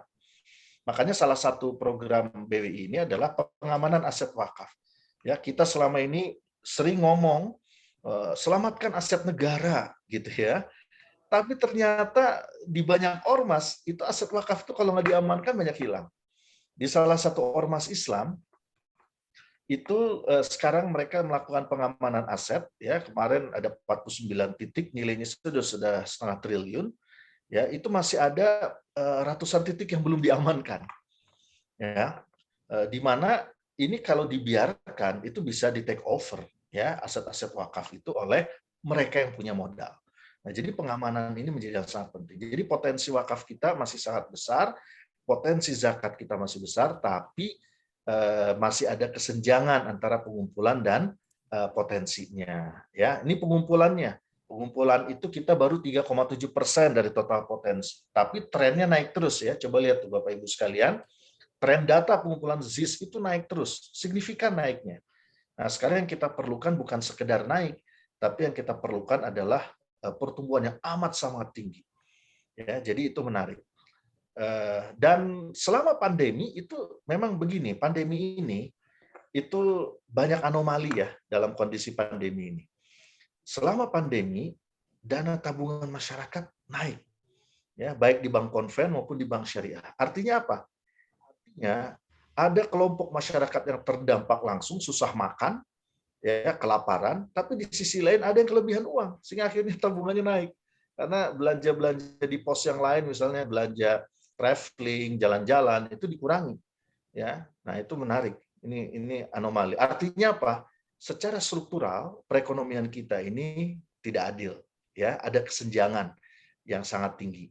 Tapi di sisi lain ternyata ada kelompok masyarakat yang juga punya semangat berbagi yang tinggi, ya, sehingga meskipun pandemi angka pengumpulan zakat maupun wakaf itu naik, ya. Naik itu luar biasa. Data 2019-2020 naik. 2020 ke 2021 itu juga mengalami kenaikan. Jadi ini luar biasa. Ya. Nah, tapi sekali lagi kalau dibandingkan potensinya masih terdapat gap yang tinggi. Demikian pula wakaf uang. Dari 2011 sampai 2018, wakaf uang yang terkumpul itu baru 255 miliar. Tapi dalam 3 tahun terakhir itu naik 235%. Ya, artinya apa? Kesadaran mulai meningkat, tapi nilainya masih ratusan M ya. Nanti mudah-mudahan tahun ini udah bisa tembus triliun. Dan ini kalau bisa dimanfaatkan dahsyat ini ya untuk kemudian kita gunakan pada hal-hal yang sifatnya produktif ya supaya umat ini tidak ketinggalan dan punya izah ya punya izah yang kuat kalau kita bisa manfaatkan ini. Di BWI sendiri, Lembaga Kenaziran BWI yang dibentuk tahun lalu 2020 itu juga pengumpulan wakaf uangnya naik 17,18%. Jadi ini memang menarik. Data-data Indonesia ini menarik. Ya, artinya apa? Negara kita ini memang betul-betul masyarakatnya ya alhamdulillah suka berbagi. Nah, kalau lihat surveinya Puskesbasnas tahun lalu, ternyata yang membayar langsung ZIS itu tidak lewat lembaga itu angkanya 5 kali lipat. Jadi 61 triliun dari survei yang bayar langsung, nggak lewat lembaga. Ya, bayar langsung ke kiainya, bayar langsung ke tetangganya, ya, bayar ke masjidnya, ya, yang sifatnya informal. Nah, itu ternyata angkanya 5 kali lipat. Jadi sebenarnya umat ini masih punya banyak harapan ketika mereka bisa kita sadarkan untuk bisa mengkonsolidasikan dana-dana sosialnya. Jadi di satu sisi ini ibadah yang akan memperkuat kualitas keimanan dan ketakwaan, tapi social and economic impact-nya itu bisa kita optimalkan. Nah ini. Nah karena itulah ini harus kita manfaatkan ya, baik keuangan sosial komersial, keuangan komersial syariah maupun keuangan sosial syariah ya dalam pengembangan perekonomian ya dengan segala dinamikanya. Nah cuman tadi masalahnya adalah di literasi. Ya, literasi keuangan syariah kita baru di level 8,9%. Kalau lihat yang Bank Indonesia, literasi ekonomi dan keuangan syariah itu sudah 16%. Nah, jadi ini memang PR kita ya. Literasi wakaf kita masih kategorinya rendah, 50,48 itu kategori rendah. Sementara literasi zakat yang 66,78 itu masuk kategori moderat, menengah. Jadi puluhan tahun kita berzakat ternyata ya atau ratusan tahun atau ya bahkan mungkin dari sejak datangnya dakwah Islam di Indonesia itu ternyata pemahaman soal zakat itu masih kategorinya menengah. Dan sedemikian dahsyatnya aset-aset wakaf ya perkembangan wakaf, semua masjid 400.000 itu juga 99% adalah wakaf, ternyata pemahaman wakaf itu masih rendah. Jadi ini memang PR kita, Bapak Ibu sekalian, untuk bagaimana kita bisa meningkatkan literasi. Padahal zakat wakaf ini bisa kita pakai ya untuk memerangi tadi rentenir, dan sudah banyak contoh-contoh di lapangan, ya baik yang dibuat oleh Basnas, lembaga-lembaga zakat, yang dibuat oleh teman-teman ACT. Ya, ini Pak Heru dari ACT bisa cerita ya bagaimana wakaf pangannya ya bisa mendorong penguatan ya kontribusi terhadap penguatan kedaulatan pangan misalnya ya. Nah, jadi ini memang perlu kita terus tingkatkan ya supaya gap antara potensi dengan realisasinya itu bisa kita perkecil. Nah, karena itulah terakhir ini Bu Ustazani, slide terakhir, ada 3 agenda kita ya. 3 agenda kita. Pertama adalah literasi dan edukasi. Ini hal yang penting. Misalnya, bagaimana meliterasi masyarakat dalam soal gaya hidup, misalnya. Ya, kalau dia menerima dana, maka saya dengan istri saya punya rumus, namanya CDIC. Kalau punya duit, pakai CDIC. Apa? C pertama, charity. Baik yang obligatory maupun mandatory. Nah, sini banyak ibu-ibu ya, sebagai Menteri Keuangan rumah tangga. Nah, begitu menerima pendapatan, yang pertama pikirkanlah charity. Baik yang obligatory maupun yang voluntary ya, zakat, infak, sedekah, wakaf. Kedua, bayar utang, debt ya, consumption charity, debt. Jadi bayar utang, jangan lupa tuh ya. Ketiga apa? Investment. Nah, ini coba diproduktifkan ya. Baik investment ini bisa di financial instrument, bisa ke sektorial ya seperti Bu Dini misalnya ya. Dan masih berlaku ya diskon kalau pakai kartu syariah. Ya kalau ini ya itu perlu tuh investment. Baru yang terakhir adalah consumption ya, jadi consumption itu terakhir ya. Nah, itu contoh aja literasi ya. Dan ketika misalnya berbagi, harus berbagi yang terbaik, jangan asal-asalan ya. Nanti kalau asal-asalan bisa jadi berbaginya nggak diterima oleh Allah Subhanahu Wa Taala. Misalnya contoh kisah Qabil Habil ya, mungkin Bapak Ibu sudah sangat tahu kisah Qabil Habil itu alumni PB angkatan pertama tuh ya. Qabil itu alumni Fakultas Pertanian ya, Habil alumni Fakultas Peternakan ya. Qabil petani, Habil peternak. Kita tahu kisahnya, kita tahu konfliknya, kita tahu ujung ceritanya. Apa ujung ceritanya? Kedua-duanya disuruh berbagi, kedua-duanya disuruh berkurban kan, mempersembahkan yang terbaik. Nah, ternyata Qabil sama Habil beda cara pandang. Qabil yang jadi petani yang benar, petaninya nggak pernah nipu, nggak pernah macam-macam. Tapi begitu disuruh berbagi, dia mikir saya bagi yang sisa-sisa aja. Akhirnya hasil-hasil panen yang buruk yang dipersembahkan. Habil mikir, wah ini perintah Allah. Nah, akhirnya Habil memberi yang terbaik, ya domba yang terbaik. Akhirnya kita tahu siapa yang diterima persembahannya, itu Habil. Nah, karena itu saya yakin kalau Alisa Khadijah Ijmi tidak melakukan itu ya. Jadi kalau bikin bakti sosial jangan mengumpulkan pakaian bekas mesti layak pakai. Itu namanya Qabil style of giving ya. Bekas-bekas mah nggak usah diorganisir lah, sendiri-sendiri aja bagiinnya. Tapi kalau yang diorganisir adalah yang terbaik. Nah, jadi ini contoh literasi edukasi. Kemudian yang kedua apa yang kita lakukan? Ya, penguatan 3 hal, SDM, kelembagaan, teknologi. Wajah ekonomi syariah itu tergantung pada SDM-nya. Ya, pemahaman orang terhadap bank syariah itu tergantung dari SDM bank syariahnya ya.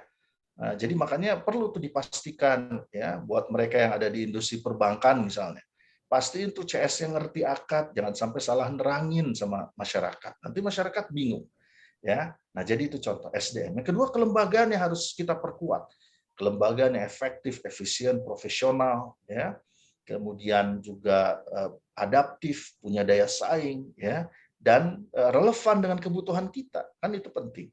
Dan yang ketiga, teknologi, ya, kemajuan teknologi harus dimanfaatkan. Makanya digitalisasi itu menjadi hal yang sangat penting.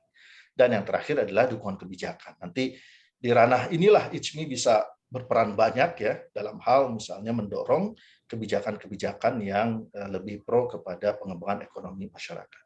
Saya kira itu saja sedikit sharing dari saya kembalikan pada Bu Ustazani. Terima kasih, mohon maaf kalau ada kekurangan. Assalamualaikum warahmatullahi wabarakatuh.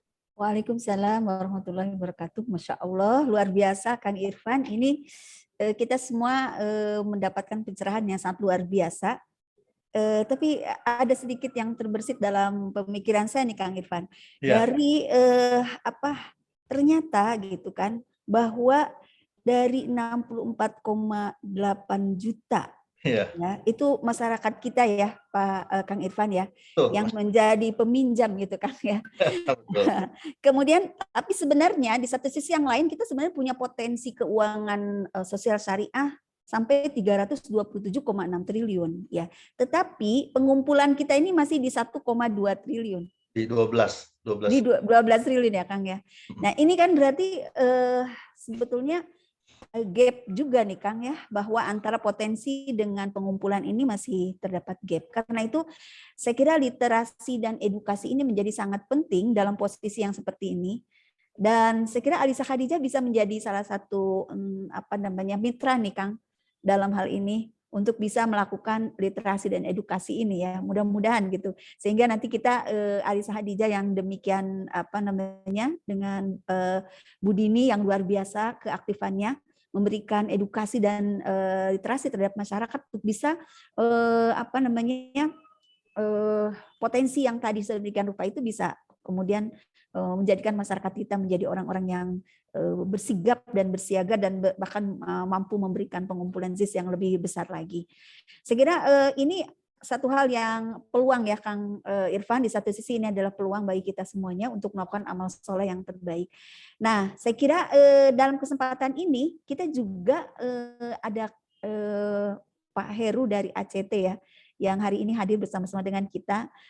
Ini kita juga ingin mendengar Kang Irfan ya, peran-peran yang dilakukan oleh Bazda selama ini, demikian juga yang dilakukan oleh apalagi tadi ya ada satu hal yang terobosan baru, sukuk ya Kang yang tadi dikeluarkan dalam SCF syariah ya Kang, bahwa ini juga menjadi satu berita gembira bagi UMKM kita bahwa ada satu bentuk ya pasar modal buat UMKM. Ini salah satu hal yang perlu disampaikan luar biasa nih Kang, karena kita hari ini juga baru mendengar hari ini dari Kang Irfan nih. Ya, ini luar biasa banget. Jadi ini bagaimana nih Kang, antara kita di satu sisi masyarakat, kemudian juga lembaga-lembaga seperti halnya Alisa Khadijah, kita ingin sekali memberikan support terkait dengan supaya gap-gap yang tadi kita rasakan cukup besar ini menjadi lebih kecil nih Kang. Nah, menurut Kang Irfan gimana nih peran-peran kita yang bisa kita mainkan di Alisa Khadijah, kemudian juga di sini ada ACT juga ya, ada Pak Heru, Masya Allah ya. Gimana nih Kang, menurut Kang Irfan, apa yang harus kita lakukan nih dalam posisi ketika kita ingin mengurangi gap yang demikian besar ini? Silakan. Ya. Ya. Yang pertama tentu tadi ya, literasi dan edukasi itu menjadi yang sangat penting. Dan edukasi ini juga harus bisa kita deliver dengan baik ya dan efektif. Ya, misalnya contoh, banyak di antara masyarakat yang lebih senang merasa lebih afdol, misalnya bayar zakatnya langsung ke mustahik. Ya kan? Betul. Itu kan contoh, kita harus edukasi nih gitu. Kalau mengikuti Nabi, itu nggak ada contohnya tuh. Di dalam kitab manapun ya, tafsir, hadis Nabi yang menunjukkan zakat itu dibayar langsung dari muzaki ke mustahik, itu nggak ada contohnya. Nabi mengutus 25 orang sahabat untuk menjadi amil. Misalnya Ibnu Lutaibah dari Bani Asad, Muaz bin Jabal ketika diutus ke Yaman, kemudian Ali bin Abi Thalib juga adalah amil gitu. Jadi ini contoh seperti itu, kecuali infak sedekah itu bebas gitu ya. Nah, ini contoh aja bagaimana kita perlu melakukan edukasi. Tapi tentu ada konsekuensinya. Konsekuensinya kita harus nyiapin kelembagaan yang benar, yang kredibel, yang akuntabel gitu kan, yang bisa mempertanggungjawabkan bukan hanya aspek keuangan tapi juga programnya, apakah programnya berdampak, bisa dilihat, bisa dirasakan, kan itu penting. Kemudian dari sisi etika dan dari sisi kesesuaian syariah. Ya, karena masalah syariah and ethical accountability itu menjadi penting. Jadi 3 accountability itu ya, financial accountability, program accountability, yang ketiga adalah syariah and ethical accountability. Nah, ini contoh, berarti SDM-nya harus qualified. lembaga profesional gitu. Programnya harus bisa diakses, harus bisa dilihat, harus bisa memberikan dampak gitu. Nah, jadi ini yang menjadi PR. Nah, jadi memang banyak regulasinya harus kita dorong, advokasi kebijakan ya. Contohlah kita di Kota Bogor ini perlu di-upgrade ya. Contohnya begini ya. Kabupaten Siak di Riau, kabupaten kecil aja ya. Jauh lah dengan Bogor. Tapi dia bisa ngumpulin zakat Basnas Kabupaten itu sampai 20 miliar. Kota Bogor belum sampai gitu ya. Masya Allah. Bandung ya, almarhum wali kota Mang Odet itu kan bagus tuh kebijakannya. 1 bulan bisa 2-3 miliar di Bandung. Sehingga Basnas kotanya itu bisa ngumpulin 24 miliar gitu minimal setahun. Itu di luar yang masyarakat umum. Artinya apa? Artinya kita punya angka puluhan miliar satu kota yang itu bisa dipakai secara fleksibel untuk pengentasan kemiskinan, untuk beasiswa, untuk pengembangan ekonomi. Nah, itu di luar mekanisme APBD yang Bu tahu lah bagaimana mekanisme APBD. Yang gini-gini kan contoh bagaimana advokasi kebijakan menjadi penting. Nah, jadi Alisa Khadijah itu bisa memainkan di semua lini. Di lini edukasi, kemudian di lini kelembagaannya, katakan menjadi katalisator, menjadi konektor, ya, penghubung. Jadi kalau main bola tuh jadi kapten kesebelasannya lah Alisa Khadijah ini ya, apalagi isinya kan para tokoh semua nih ya. Jadi ini kan bisa jadi konektor, penghubung satu dengan yang lain. Itu akan sangat dahsyat. Nah, kemudian peran yang ketiga itu bisa peran dari sisi advokasi kebijakan. Itu menurut saya menjadi sangat penting karena apa? Karena advokasi policy itu menjadi hal yang sangat penting. Dan ketika kita bisa memformulasikan, mendorong adanya kebijakan yang bisa mengoptimalkan potensi-potensi ini, itu juga akan menjadi sedekah jariah kan buat kita. Gitu. Itu yang menurut saya 3 peran itu yang bisa dimainkan oleh Alisa Khadijah. Masya Allah, dahsyat ya Kang Irfan ya, dahsyat banget nih. Luar biasa. Kita baru dengar sebagian kecil ya dari apa yang tadi dipaparkan oleh Kang Irfan, ini baru sebagian kecil saja barangkali yang dipaparkan terkait dengan kondisi keuangan syariah yang bisa mengentaskan ribawi nih Kang. Betul. Cuman masalahnya adalah bagaimana kita mengimbangi dahsyatnya lembaga-lembaga ribawi ya atau personal ribawi ini yang mereka mampu menyentuh masyarakat sampai masyarakat tingkat bawah gitu Kang. Nah sementara kita dengan segala perangkat keuangan syariah ini kok nggak bisa ya menyaingi mereka nih Kang. Sebenarnya di aspek apa nih kekurangan kita Kang sebenarnya? Ya, memang ini PR kita dan kita juga tidak tahu ya kapan keuangan syariah akan dominan di negeri ini. Iya. Jadi tugas kita adalah bagaimana berbuat yang optimal. Karena dulu juga kita tidak pernah menduga kan, mungkin di tahun 80-an nggak pernah kita membayangkan bahwa sekarang kita sudah punya 12 bank umum syariah misalnya. Artinya apa? Kita melihat memang ini ada long term ya, perjuangan dakwah ekonomi syariah ini adalah perjuangan jangka panjang. Dan konvensional juga itu jangka panjang ya. Mereka juga bersabar kan dulu. Dulu kan mereka juga minoritas kan. Lembaga konvensional itu ya. Nah, begitu terjadi pergantian peradaban baru kan mereka mendominasi, tapi effortnya itu kan juga bank konven misalnya itu kan juga lebih dari 300 tahun gitu ya mereka membangun institusi itu. Nah, jadi memang saya melihat bahwa memang ini adalah perjuangan jangka panjang.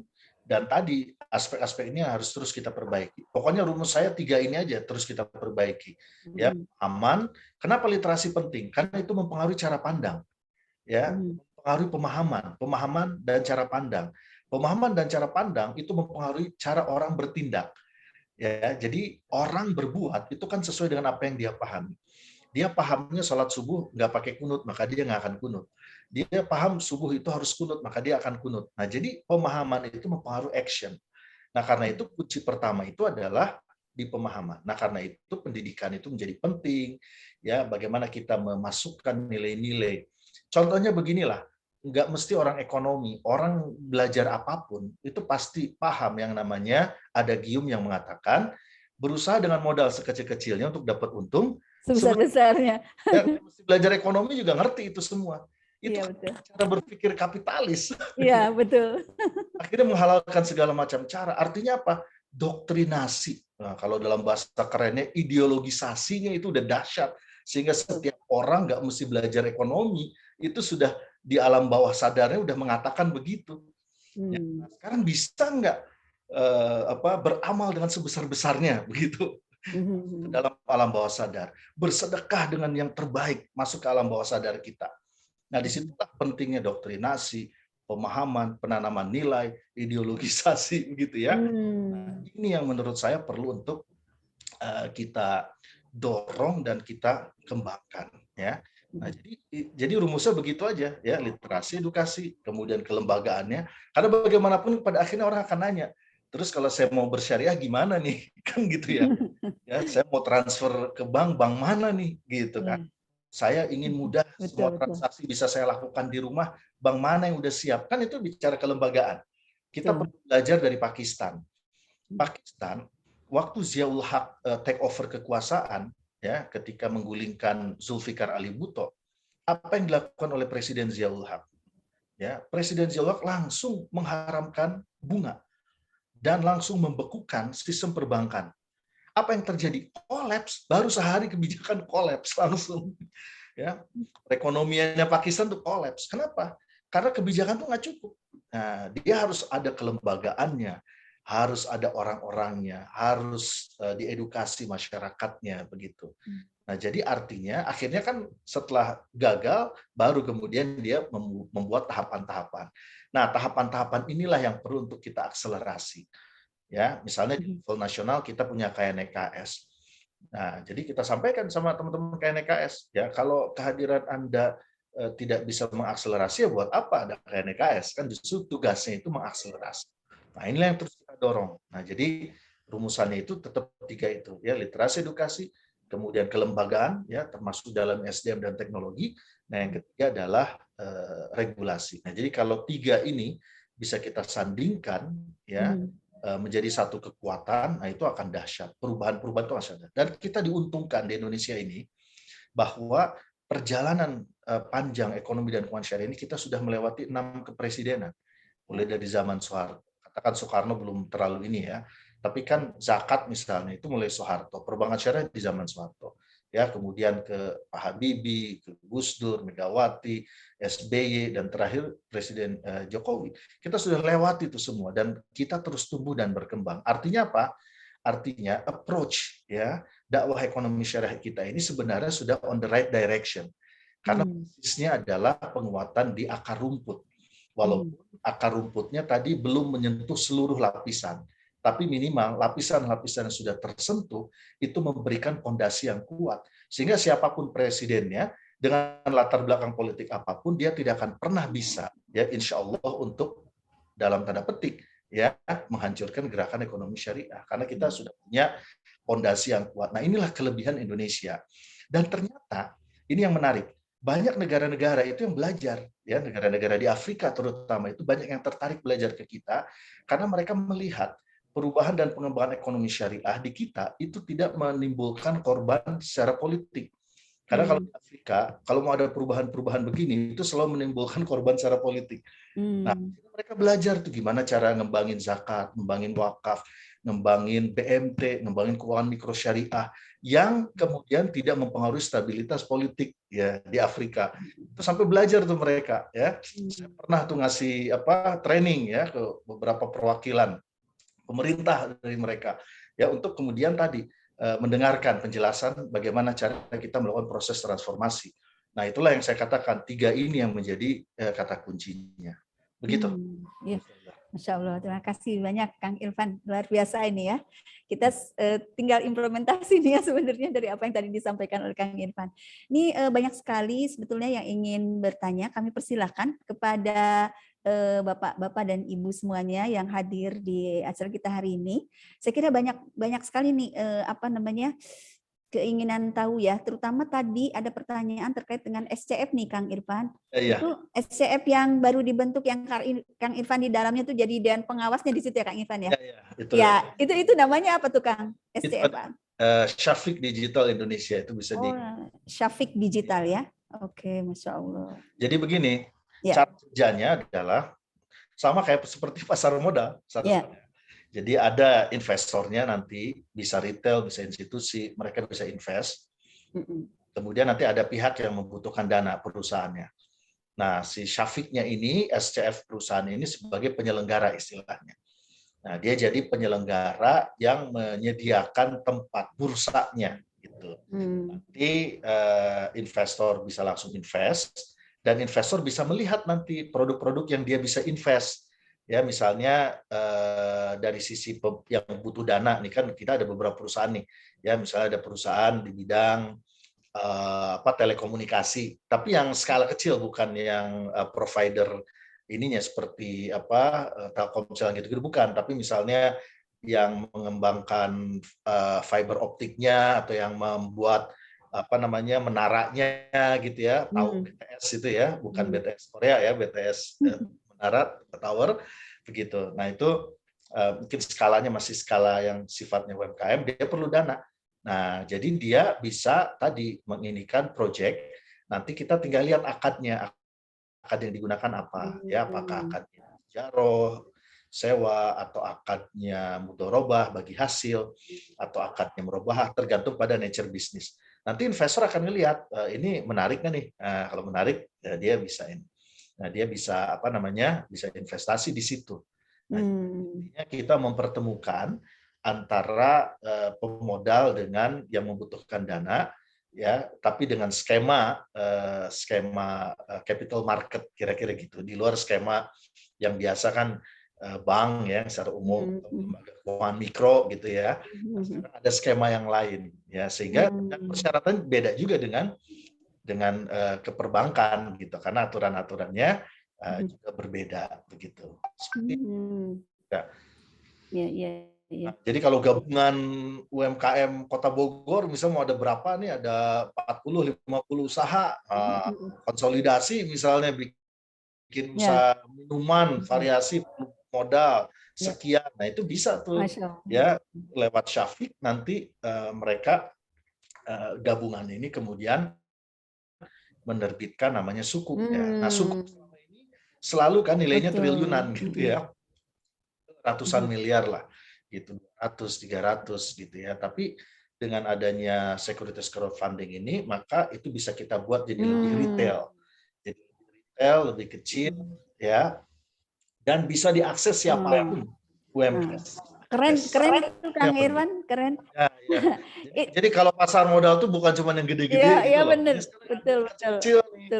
Yang kecil-kecil yang kita buat jadi lebih retail. Ini ada Bu Iim yang sudah raise hand, saya penasaran nih kayaknya nih ya.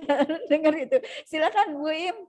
Ya, Assalamualaikum warahmatullahi wabarakatuh. Waalaikumsalam warahmatullahi wabarakatuh. Terima kasih jazakallahu khair, Bu Ani, juga Kang Irfan atas paparannya. Sepertinya suaranya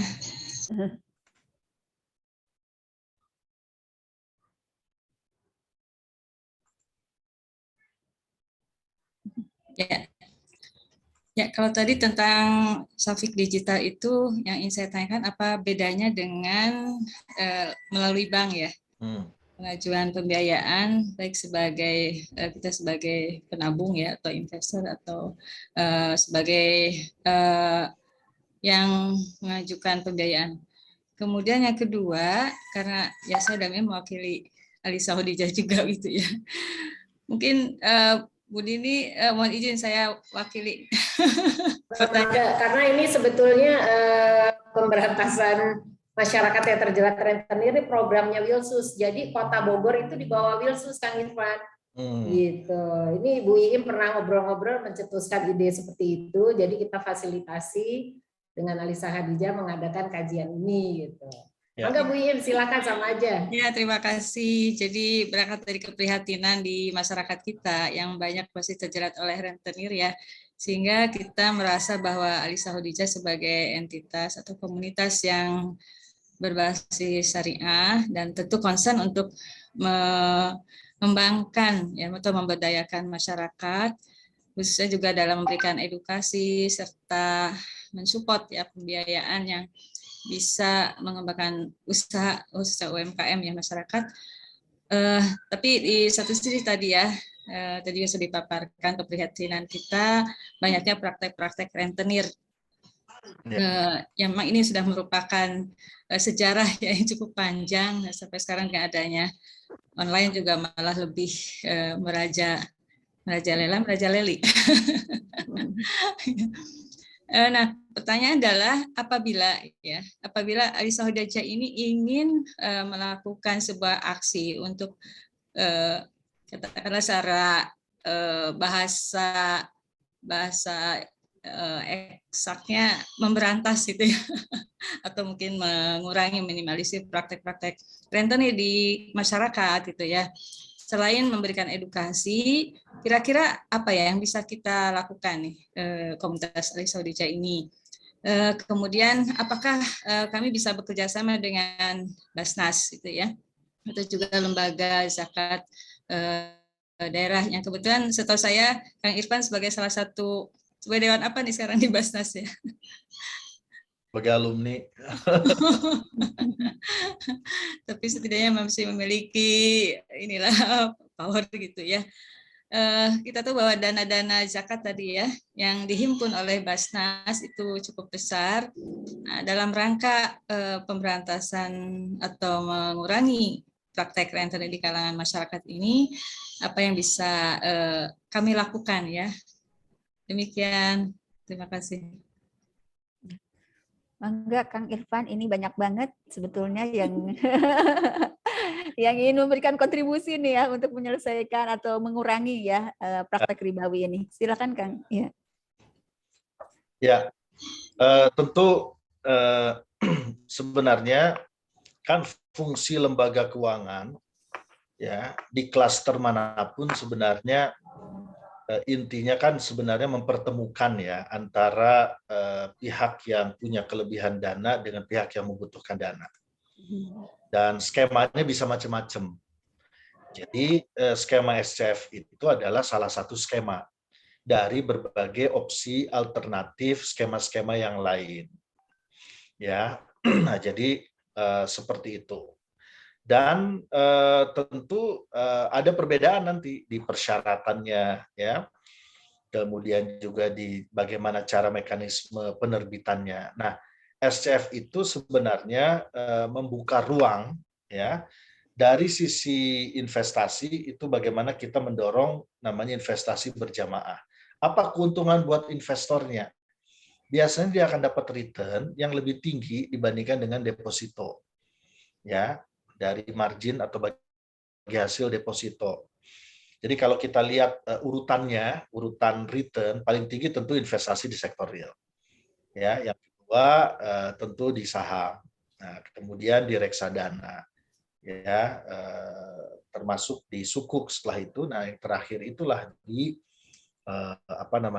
di bank ya, deposito tabungan. Jadi seperti itu. Jadi tapi tentu dengan resiko yang lebih besar. Biasalah kalau bisnis real kan resikonya lebih besar daripada nabung gitu ya.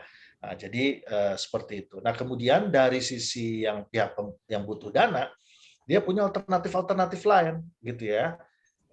Mungkin kalau di bank prosesnya boleh jadi agak lebih lama. Di SCF mungkin prosesnya bisa jadi lebih cepat. Ya, misalnya di Syafiq ini sudah ada beberapa proyek. Ada perusahaan yang perlu pengembangan hemodialisa center, ya itu perlu 2,8 miliar misalnya. Nah dia kalau ke bank mungkin ada screening dengan standar perbankan, tapi dengan penerbitan sukuk ya tentu screeningnya agak sedikit berbeda. Nanti itu tinggal dilihat aja mana yang lebih memudahkan, ya. Nah, ternyata alhamdulillah sejak dia launching ya dia sudah bisa memenuhi kebutuhan dananya yang 2,8 miliar. Ada yang perusahaan yang pengadaan bahan baku konveksi perlu 1,5 miliar. Nah, itu dia bisa terbitkan sukuk di sini gitu ya, dan ternyata alhamdulillah bisa terpenuhi. Ada yang perlu instalasi fiber optik misalnya. Nah, itu contoh. Jadi Bapak Ibu sekalian ya, ini memberikan alternatif ya, sama seperti sukuk korporasi. Ada satu perusahaan besar ya yang ini masuk dalam salah satu konglomerasi lah. Nah, direktur keuangannya itu tersadarkan untuk bersyariah. Dia pengen pembiayaan 5 triliun ya untuk satu proyek, ada sekitar 2 proyek. Nah, ternyata susah gitu ya, nggak ada, bank syariah belum ada yang sanggup ya untuk, kecuali dia melakukan sindikasi gabung dengan bank-bank syariah yang lain. Tapi kan resikonya sangat besar dari sisi bank. Nah, kalau seperti itu bagaimana dia memenuhi kebutuhannya? Kebutuhan dana ini bisa dipenuhi lewat penerbitan sukuk korporasi, misalnya begitu. Nah, jadi mereka menerbitkan itu. Nah, jadi seperti itu. Intinya ini adalah mekanisme yang selain mekanisme perbankan, begitu ya. Tapi intinya sama, intinya bagaimana bisa mendapatkan dana. Nah, kira-kira begitu. Sama kayak dengan BMT juga sama, gitu ya. Nah, dari sisi volume itu lebih fleksibel kalau SCF, ya. Dari sisi volume berapa rupiahnya itu fleksibel, tergantung pada size project-nya. Karena nanti underlying asetnya untuk penerbitan sukuknya itu adalah bisa dari project-nya itu sendiri. Jadi project-nya itu bisa menjadi underlying. Misalnya mau bangun pusat ini gitu ya, tadi pusat perawatan ginjal. Nah, itu underlying asetnya ya project-nya itu ya, tanah dan bangunannya itu underlying aset. Nah, jadi intinya adalah bahwa ini adalah mekanisme siapa tahu bisa dieksplorasi ya, dan lebih baik begitu. Itu aja perbedaan. Kalau soal kolaborasi itu saya kira sangat bisa ya, Bu. Jadi kolaborasi baik dengan Basnas Pusat maupun Basnas Kota misalnya ya, atau juga LAS ya kan, di Kota Bogor ini kan ada banyak LAS, bisa dengan ACT juga ada di Bogor ya. Misalnya dengan LAS yang ada di Bogor kayak Albunian misalnya, bisa aja kolaborasi proyek-proyek ya. Tinggal yang penting adalah dalam kolaborasi ini kira-kira apa programnya ya, program jadi sasaran utamanya. Apakah program yang sifatnya konsumtif, short term, jangka pendek ya, atau yang sifatnya long term, empowerment. Ya, nanti desain program itu akan menentukan bagaimana kemudian kita bisa berkolaborasi dan kemudian hal apa saja yang harus dipenuhi supaya program itu bisa tereksekusi di lapangan dengan baik. Ya, misalnya tentu kalau pendekatannya adalah untuk pemberdayaan UMKM, ya, UMKM tentu yang eligible zakat itu yang mikro ke bawah atau sampai usaha kecil lah, usaha kecil tertentu, ya. Tapi kalau menengah sih rasanya justru dia menjadi muzaki ya. Nah, jadi usaha mikro dan kecil, sebagian usaha kecil gitu ya. Tapi kalau mikro, apalagi ada istilah nano sekarang, nah itu eligible untuk menerima zakat. Nah, tentu kalau bicara pemberdayaannya, kan tentu harus ada desain program yang jelas, kemudian harus ada pendampingannya, dan berdasarkan pengalaman saya selama ini, kualitas pemberdayaan itu sangat bergantung, salah satunya faktor utamanya itu adalah pada kualitas tenaga pendampingnya. Begitu. Nah, jadi bisa saja pendampingnya itu dari Alisa Khadijah misalnya ya. Nah, pendamping ini dia bertanggung jawab tuh ya, bagaimana bisa ya di dalam program pemberdayaan itu melahirkan 3 kemandirian. Pertama adalah kemandirian secara finansial, secara ekonomi, secara bisnisnya. Yang kedua adalah kemandirian secara kelembagaannya supaya sustain ya, supaya sustainable tuh, jangan sampai lagi didampingi bagus, udah beres didampingi, rusak, hancur lagi gitu ya. Dan yang ketiga, kemandirian spiritual. Nah, itu penting tuh ya, kemandirian finansial, kemandirian institusional, dan kemandirian spiritual. Jadi begitu.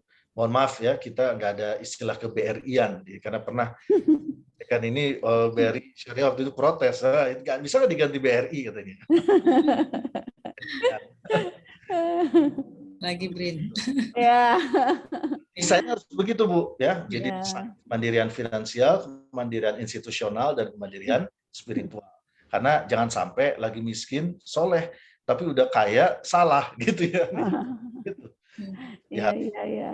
Betul. Baik. Jawab. Kang Irfan, mohon maaf pertanyaan lanjut. Selama di Basnas, apakah ada success story sebuah lembaga yang lembaga seperti kami begitu ya, yang menangani program untuk meminimalisir rentenir ini di masyarakat? Success story ada, Bu. Ada beberapa ya. Misalnya di Nusa Tenggara Barat. Ya, kemudian kalau di sini ada teman-teman dari Taskia, ya mereka juga sudah melakukan program bagaimana mereduksi itu. Kemudian kalau Basnas misalnya di beberapa titik ya, misalnya contoh yang paling ekstrim itu di satu desa ya, desa 3T ya, desa yang sangat tertinggal. Itu di Desa Lubuk Bangkar namanya ya. Jadi kita di situ masalahnya sangat kompleks ya, masalahnya sangat kompleks karena 3T jalur masuknya itu dari Kabupaten Sarolangun ke desanya itu 2 jam. Ya, dari Sarolangun Jambi ke Sarolangunnya juga sudah 3 jam 4 jam begitu. Jadi memang perjalanannya sangat sulit ya. Kami mulai program di 2018 ya, dan dalam waktu 2 tahun ya itu sudah sangat berkembang, ada improvement ya, lewat intervensi pengembangan PLTMH misalnya pembangkit listrik tenaga mikrohidro, awalnya dari situ ya. Kemudian kita mengembangkan dari sisi ekonomi, dari sisi kesehatan, karena di situ banyak yang stunting ya. Nah, jadi sekarang di tahun lalu itu masuk nominasi 10 destinasi wisata dataran tinggi versi Kementerian Pariwisata. Bayangin, itu desa ya dari 3T. Sekarang jadi kebanggaan. Jadi kalau Bapak Ibu googling Desa Lubuk Bangkar ya, program, nah itu jadi salah satu contoh pilot project SDGs. Zakat on SDGs itu salah satu yang, dan itu sering dibincangkan di dunia internasional ya, bahkan di forum, di beberapa forum, baik forum UNDP karena kita kolaborasi juga dengan UNDP, maupun juga forum ECOSOC ya, Dewan Ekonomi Sosialnya PBB. Nah itu diantara contohnya. Dalam waktu 3 tahun perubahannya drastis dan signifikan ya, termasuk tadi mengatasi persoalan-persoalan secara ekonomi ya, keuangan, akses terhadap bagaimana menghilangkan rentenir dan sebagainya. Nah, sekarang desanya sudah cukup mandiri ya, dan sudah berkembang. Bahkan BUMDes-nya ya itu bisa mengembangkan kawasan wisata ya, dan dia sudah waktu itu saya nggak tahu kalau yang sekarang. Jadi waktu tahun lalu terakhir saya di Basnas itu sudah sampai 1 bulannya 24 juta pendapatannya gitu ya, dari wisata. Mereka dibuat brandingnya itu Bukit Tempurung, kopinya Bukit Tempurung, kemudian wisatanya Bukit Tempurung, pokoknya brandingnya pakai istilah Bukit Tempurung. Jadi itu contoh ya, itu contoh, dan pengaruhnya cukup signifikan. Saya kira kalau di Kota Bogor sebenarnya kemarin itu kita mengembangkan kampung batik ya di Cibuluh. Nah, kalau di Kota Bogor, samping SD itu kan daerah yang karena ditutup ya akses dari salah satu komplek di sebelahnya, sehingga akhirnya mati itu ya, satu kampung itu istilahnya mati gaya gitu ya. Nah, kita kemudian intervensi. Nah, sekarang itu juga kolaborasi itu antara IPB ya, kemudian Basnas ya, dan juga pemerintah kota. Waktu itu yang meresmikan adalah komisioner Basnas, kemudian wali kota Kang Bima sama Pak Rektor ya. Nah, itu juga mungkin bisa dilihat ya bagaimana kita membangkitkan itu, dan sekarang jadi instagramable. Kampung Batik Cibulu itu sangat instagramable. Jadi kalau dulu masuknya sangat ini, tapi sekarang masuk udah enak lah, warna-warni gitu ya. Kalau mau sekedar foto udah bisa gitu. Nah, itu contoh. Jadi artinya banyak ruang-ruang sebenarnya yang bisa kita lakukan untuk mendorong adanya pemberdayaan gitu. Ya, Masya Allah, luar biasa Kang Irfan. Ini karena waktu kita sudah semakin sudah mau berakhir. Jadi pada para hadirin yang hari ini hadir, ya saya kira tadi sudah begitu banyak yang meminta materi ini Kang Irfan. Materinya sangat menarik. Iya, gimana Bu Dini? Materi barusan dikirim Pak Irfan ke saya. Oh, sudah. Nanti saya share. Saya share. Terima kasih Pak Irfan. Terima kasih banyak ini, Masya Allah ya. Ini pencerahan luar biasa buat kita semua dan sepertinya ini harus bersambung nih Bu Dini nih.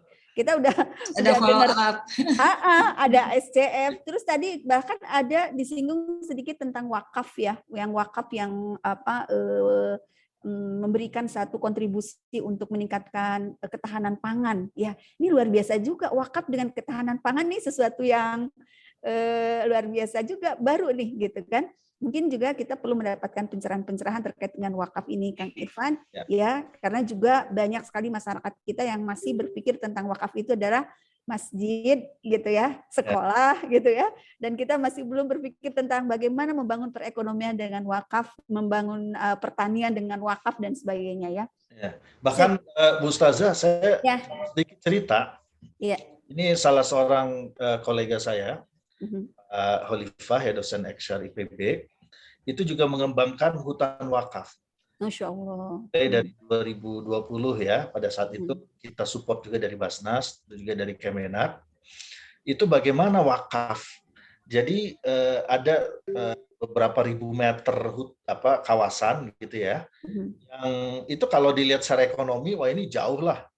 Ya, tapi kemudian dijadikan wakaf dan ternyata di hutan itu bisa dikembangkan madu trigona gitu ya, lebahnya itu cocok dan bisa pemberdayaan masyarakat di sekitar yang miskin. Daerah yang jauh ya, dari Darmaga itu hampir 2 jam lah ya, dari rumah kami yang di Situ Udik yang di kampung itu juga 45 menit lah sampai ke lokasi hutan wakaf itu. Tapi sekarang mereka sudah mulai ya pemberdayaan, kemudian melibatkan masyarakat sekitar, ada income tambahan yang sebelumnya tidak terfikirkan. Sehingga dengan konsep hutan wakaf ya, keseimbangan ekologis terjaga, pemberdayaan bisa dilakukan, dan kemudian ada juga manfaat ekonomis. Jadi manfaat ekonomis, manfaat ekologis, manfaat sosial. Dan juga pemberdayaan secara ruhiyahnya, pengajiannya jadi makin semangat. Rupanya kalau banyak duit ngaji juga semangat ya kayaknya. Ya, betul Kang Irfan. Berbanding lurus itu. Berbanding lurus itu ya, rasanya begitu itu. Jadi semangatnya. Dan ini sekarang sedang kita coba kembangkan. Dan hebatnya kalau bisa kita lakukan, itu bisa menjamin nggak ada konversi. Jadi hutan itu nggak akan bisa dikonversi dalam hutan wakaf, ya kan? Betul. Jadi kalau kita lebarkan ke pertanian, sekarang kalau misalnya laju konversi tanah pertanian produktif, itu salah satu cara mencegahnya gimana? Wakafin aja semua, ya. Wakaf dan efeknya itu dahsyat ketika dengan sebab tanah wakaf itu kemudian banyak yang mendapatkan manfaat. Nah, itu kan pahala buat wakifnya luar biasa. Jadi ini contoh-contoh sebenarnya kreativitas itu ada, ya. Tinggal bagaimana skalanya.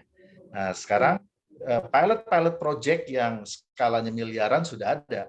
Tapi kan yang kita perlukan yang miliaran tapi banyak. Itu kan jadi triliunan ya. Yang skalanya 100 triliun total misalnya. Jadi seperti itu. Dan Indonesia alhamdulillah cukup kreatif dalam hal program-program ini begitu. Ya, baik Kang Irfan, Masya Allah. Bapak Ibu yang dimuliakan oleh Allah Subhanahu wa taala, terima kasih banyak pada Kang Irfan. Masya Allah, ini amal jariah ilmunya luar biasa untuk kita semuanya. Bahwa kita hari ini mendapatkan pencerahan yang luar biasa. Insya Allah mudah-mudahan Bu Dini ini menjadi salah satu topik yang kelihatannya harus terus berlanjut nih ya, karena wakaf ini juga belum terurai dengan cukup lengkap ya. Tetapi kita juga melihat cukup menarik sekali apa yang disampaikan oleh Kang Irfan. Bapak dan Ibu yang dimuliakan oleh Allah Subhanahu wa taala, saya kira diskusi kita sudah cukup sampai di sini. Terima kasih atas kehadiran Bapak dan Ibu semuanya, termasuk terima kasih banyak kepada Kang Irfan. Semoga Allah membalas ya semua ilmu yang sudah disampaikan pada kita semuanya dengan kesan yang sebaik-baiknya. Ani, mohon maaf dari ACT Pak Heru ada. Oh iya, Kang Heru, sebetulnya tadi saya dengar katanya di ACT juga ada wakaf juga nih Kang Heru, gimana tuh tadi pengelolaan? Adakah pengelolaan wakaf yang dilakukan oleh ACT ataukah mungkin ada hal lain? Mangga silakan Pak Heru. Baik, ya. Alhamdulillah, terima kasih. Assalamualaikum warahmatullahi wabarakatuh. Waalaikumsalam warahmatullahi wabarakatuh. Terhormat Pak Profesor Afendi sebagai Ketua OPSUS. Kemudian ada narasumber kita yang luar biasa, Ustadz Irfan. Insya Allah tadi sudah panjang lebar, sangat bermanfaat sekali, sangat luar biasa dan memang menjadi pencerahan bagi kita juga. Kemudian pengurus ustazah semua dari Alisa Khadijah. Alhamdulillah tadi sebetulnya sudah panjang lebar juga oleh Pak Irfan disampaikan perihal salah satu mungkin dari instrumen ataupun dari pemanfaatan keuangan syariah itu baik itu keuangan komersial dan keuangan sosial. Salah satunya keuangan sosial itu adalah dari ACT. ACT adalah merupakan salah satu lembaga kemanusiaan, lembaga sosial juga. Nah, salah satunya juga adalah tadi disampaikan bahwa tadi ada pertanyaan Bu Iip, bagaimana cara berkolaborasi. Alhamdulillah bisa kami sampaikan bahwa kami dari ACT khususnya Aksi Cepat Tanggap di regional Jawa Barat sudah melakukan program yang mana karena beberapa kali kami sosialisasi atau beberapa kami melakukan pendekatan kepada masyarakat kita untuk memberantas riba, memberantas rentenir atau memberantas punten maemok sahur nanya di Jawa Barat seueur eta maemok gitu kan. Kang maemok dan segala macamnya Kang emoknya. Sama halnya dengan tadi di Pakistan, kita ingin memberantas langsung di stop, hari itu juga tidak ada syariah. Kemudian biasanya kolab. Nah ini juga kita sama di masyarakat seperti itu. Lalu solusinya apa? Kalau memang tidak boleh kami melakukan katakanlah untuk terus bertahan hidup, terus untuk melakukan usaha, solusinya apa? Nah inilah akhirnya kita beberapa di ACT kemudian juga tadi disampaikan pemanfaatan daripada wakaf. Kami memiliki global wakaf.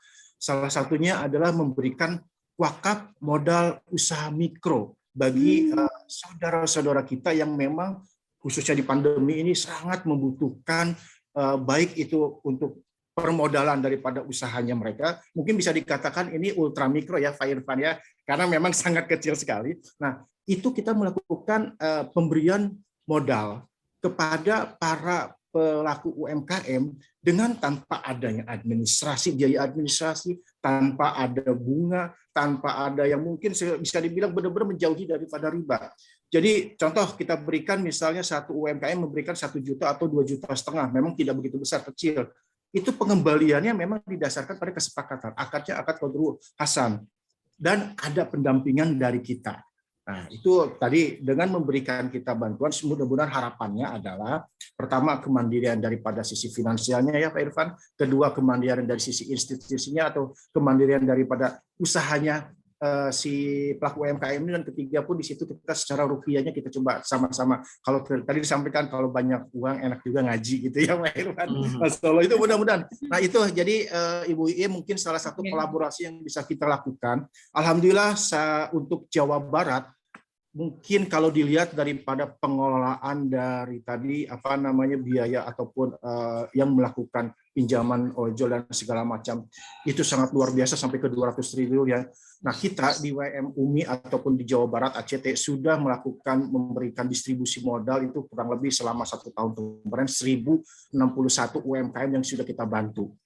Alhamdulillah juga sudah kita gulirkan memang sekitar 1.667 juta. Ini memang sangat kecil, 0,01 dari yang tadi disampaikan oleh Pak Irfan sekitar 200 triliunan ya Pak Irfan. Ini PR bagi kita untuk terus meliterasi dan PR bagi kami juga untuk hayu kita bareng-bareng kita sama-sama berkolaborasi. Berkolaborasi dalam arti tadi sangat bagus pendampingnya dari Alisa. Kemudian kita ajak siapa saja yuk kita membuat untuk berkolaborasi di dalam memberikan bantuan modal kepada para pedagang-pedagang kecil UMKM kita dengan benar-benar melakukan pendampingan dengan memberikan kita bantuan. Insya Allah harapan saat ini mereka menerima, ke depannya dalam berjalan akhirnya dia stabil, sustainable, dan akhirnya dia memberikan manfaat juga, ikut jadi mujaki juga.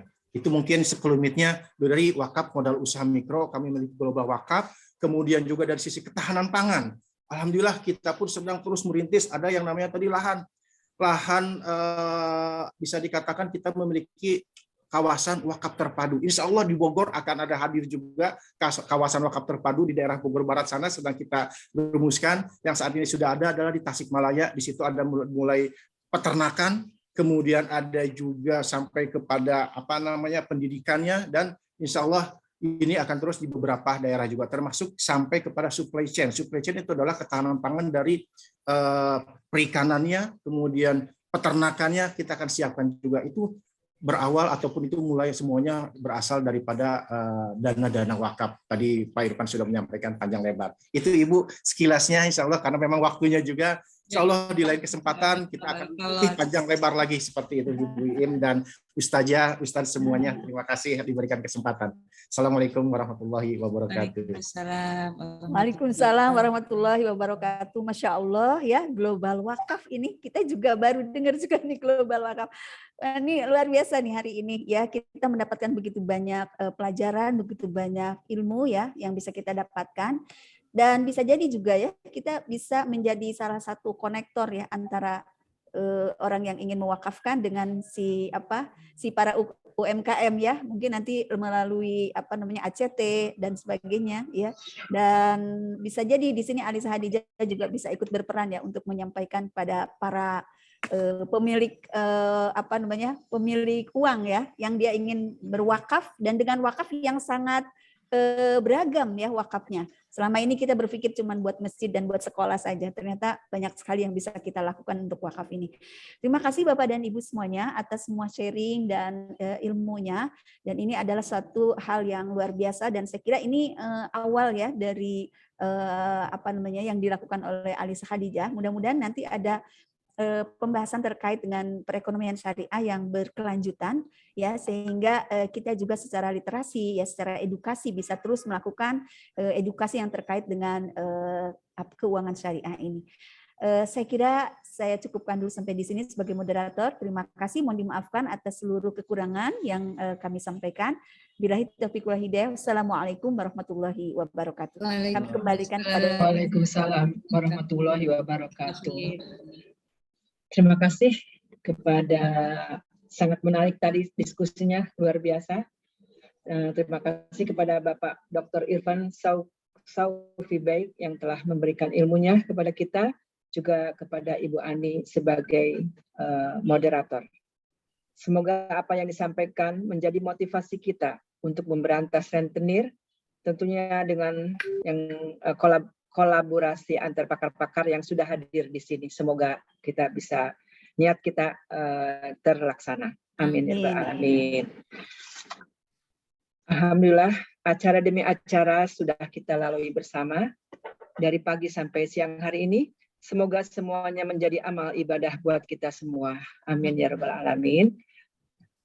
Seperti kata pepatah, tak ada gading yang tak retak. Saya Ibu Edna selaku pembawa acara dan seluruh panitia mohon dibukakan pintu maaf atas segala kekurangan dalam acara ini. Bila ada sumur di ladang, bolehlah kita menumpang mandi. Bila ada umur panjang, bolehlah kita jumpa kembali. Insya Allah. Akhirul kata, wabillahi taufiq wal hidayah. Wassalamualaikum warahmatullahi wabarakatuh. Waalaikumsalam warahmatullahi wabarakatuh. Bu Edna, moderator. Terima kasih buat semuanya. Terima kasih Kang Irfan, terima kasih. Irfan atur nuhun.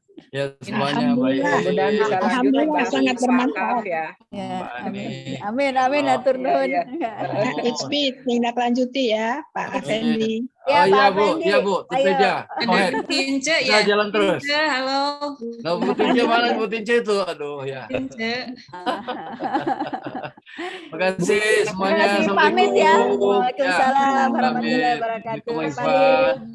Semangat untuk manfaat ya. Warahmatullahi wabarakatuh. Di Pak Irfan, Pak Heru. Terima kasih semuanya.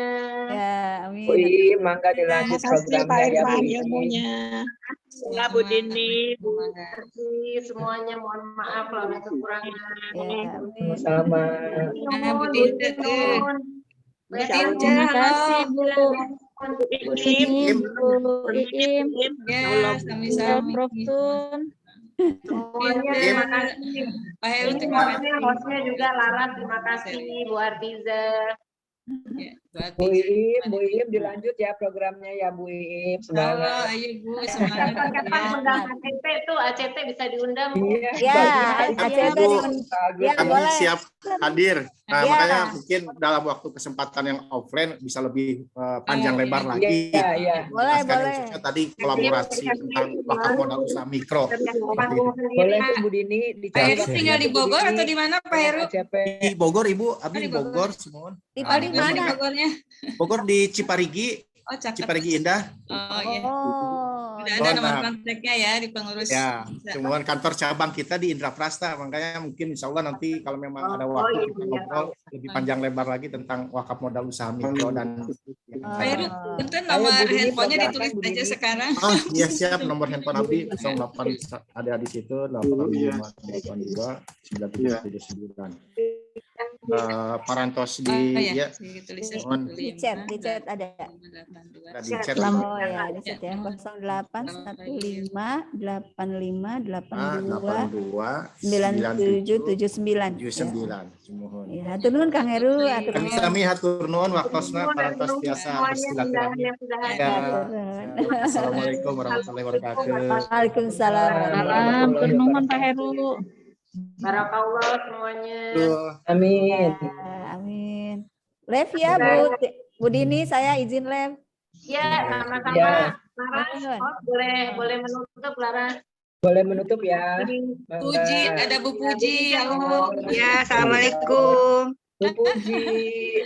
Waalaikumsalam. Puji tambah cantik aja deh Bu Puji. Bu Ena kangen ya? Kangen banget. Pengen makan baksonya ih. Ayo, udah boleh offline kan sekarang? Iya, insya Allah. Yuk sama ibu-ibu yuk kita barengan yuk makan BJM. Ya, ditunggu. Bisa dijak kumpul. Assalamualaikum semuanya.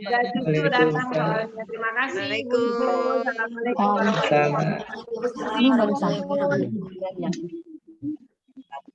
Iya. Laki-lakinya ini ya? Iya.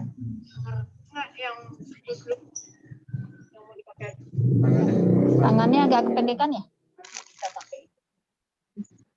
Bisa pakai sambungan.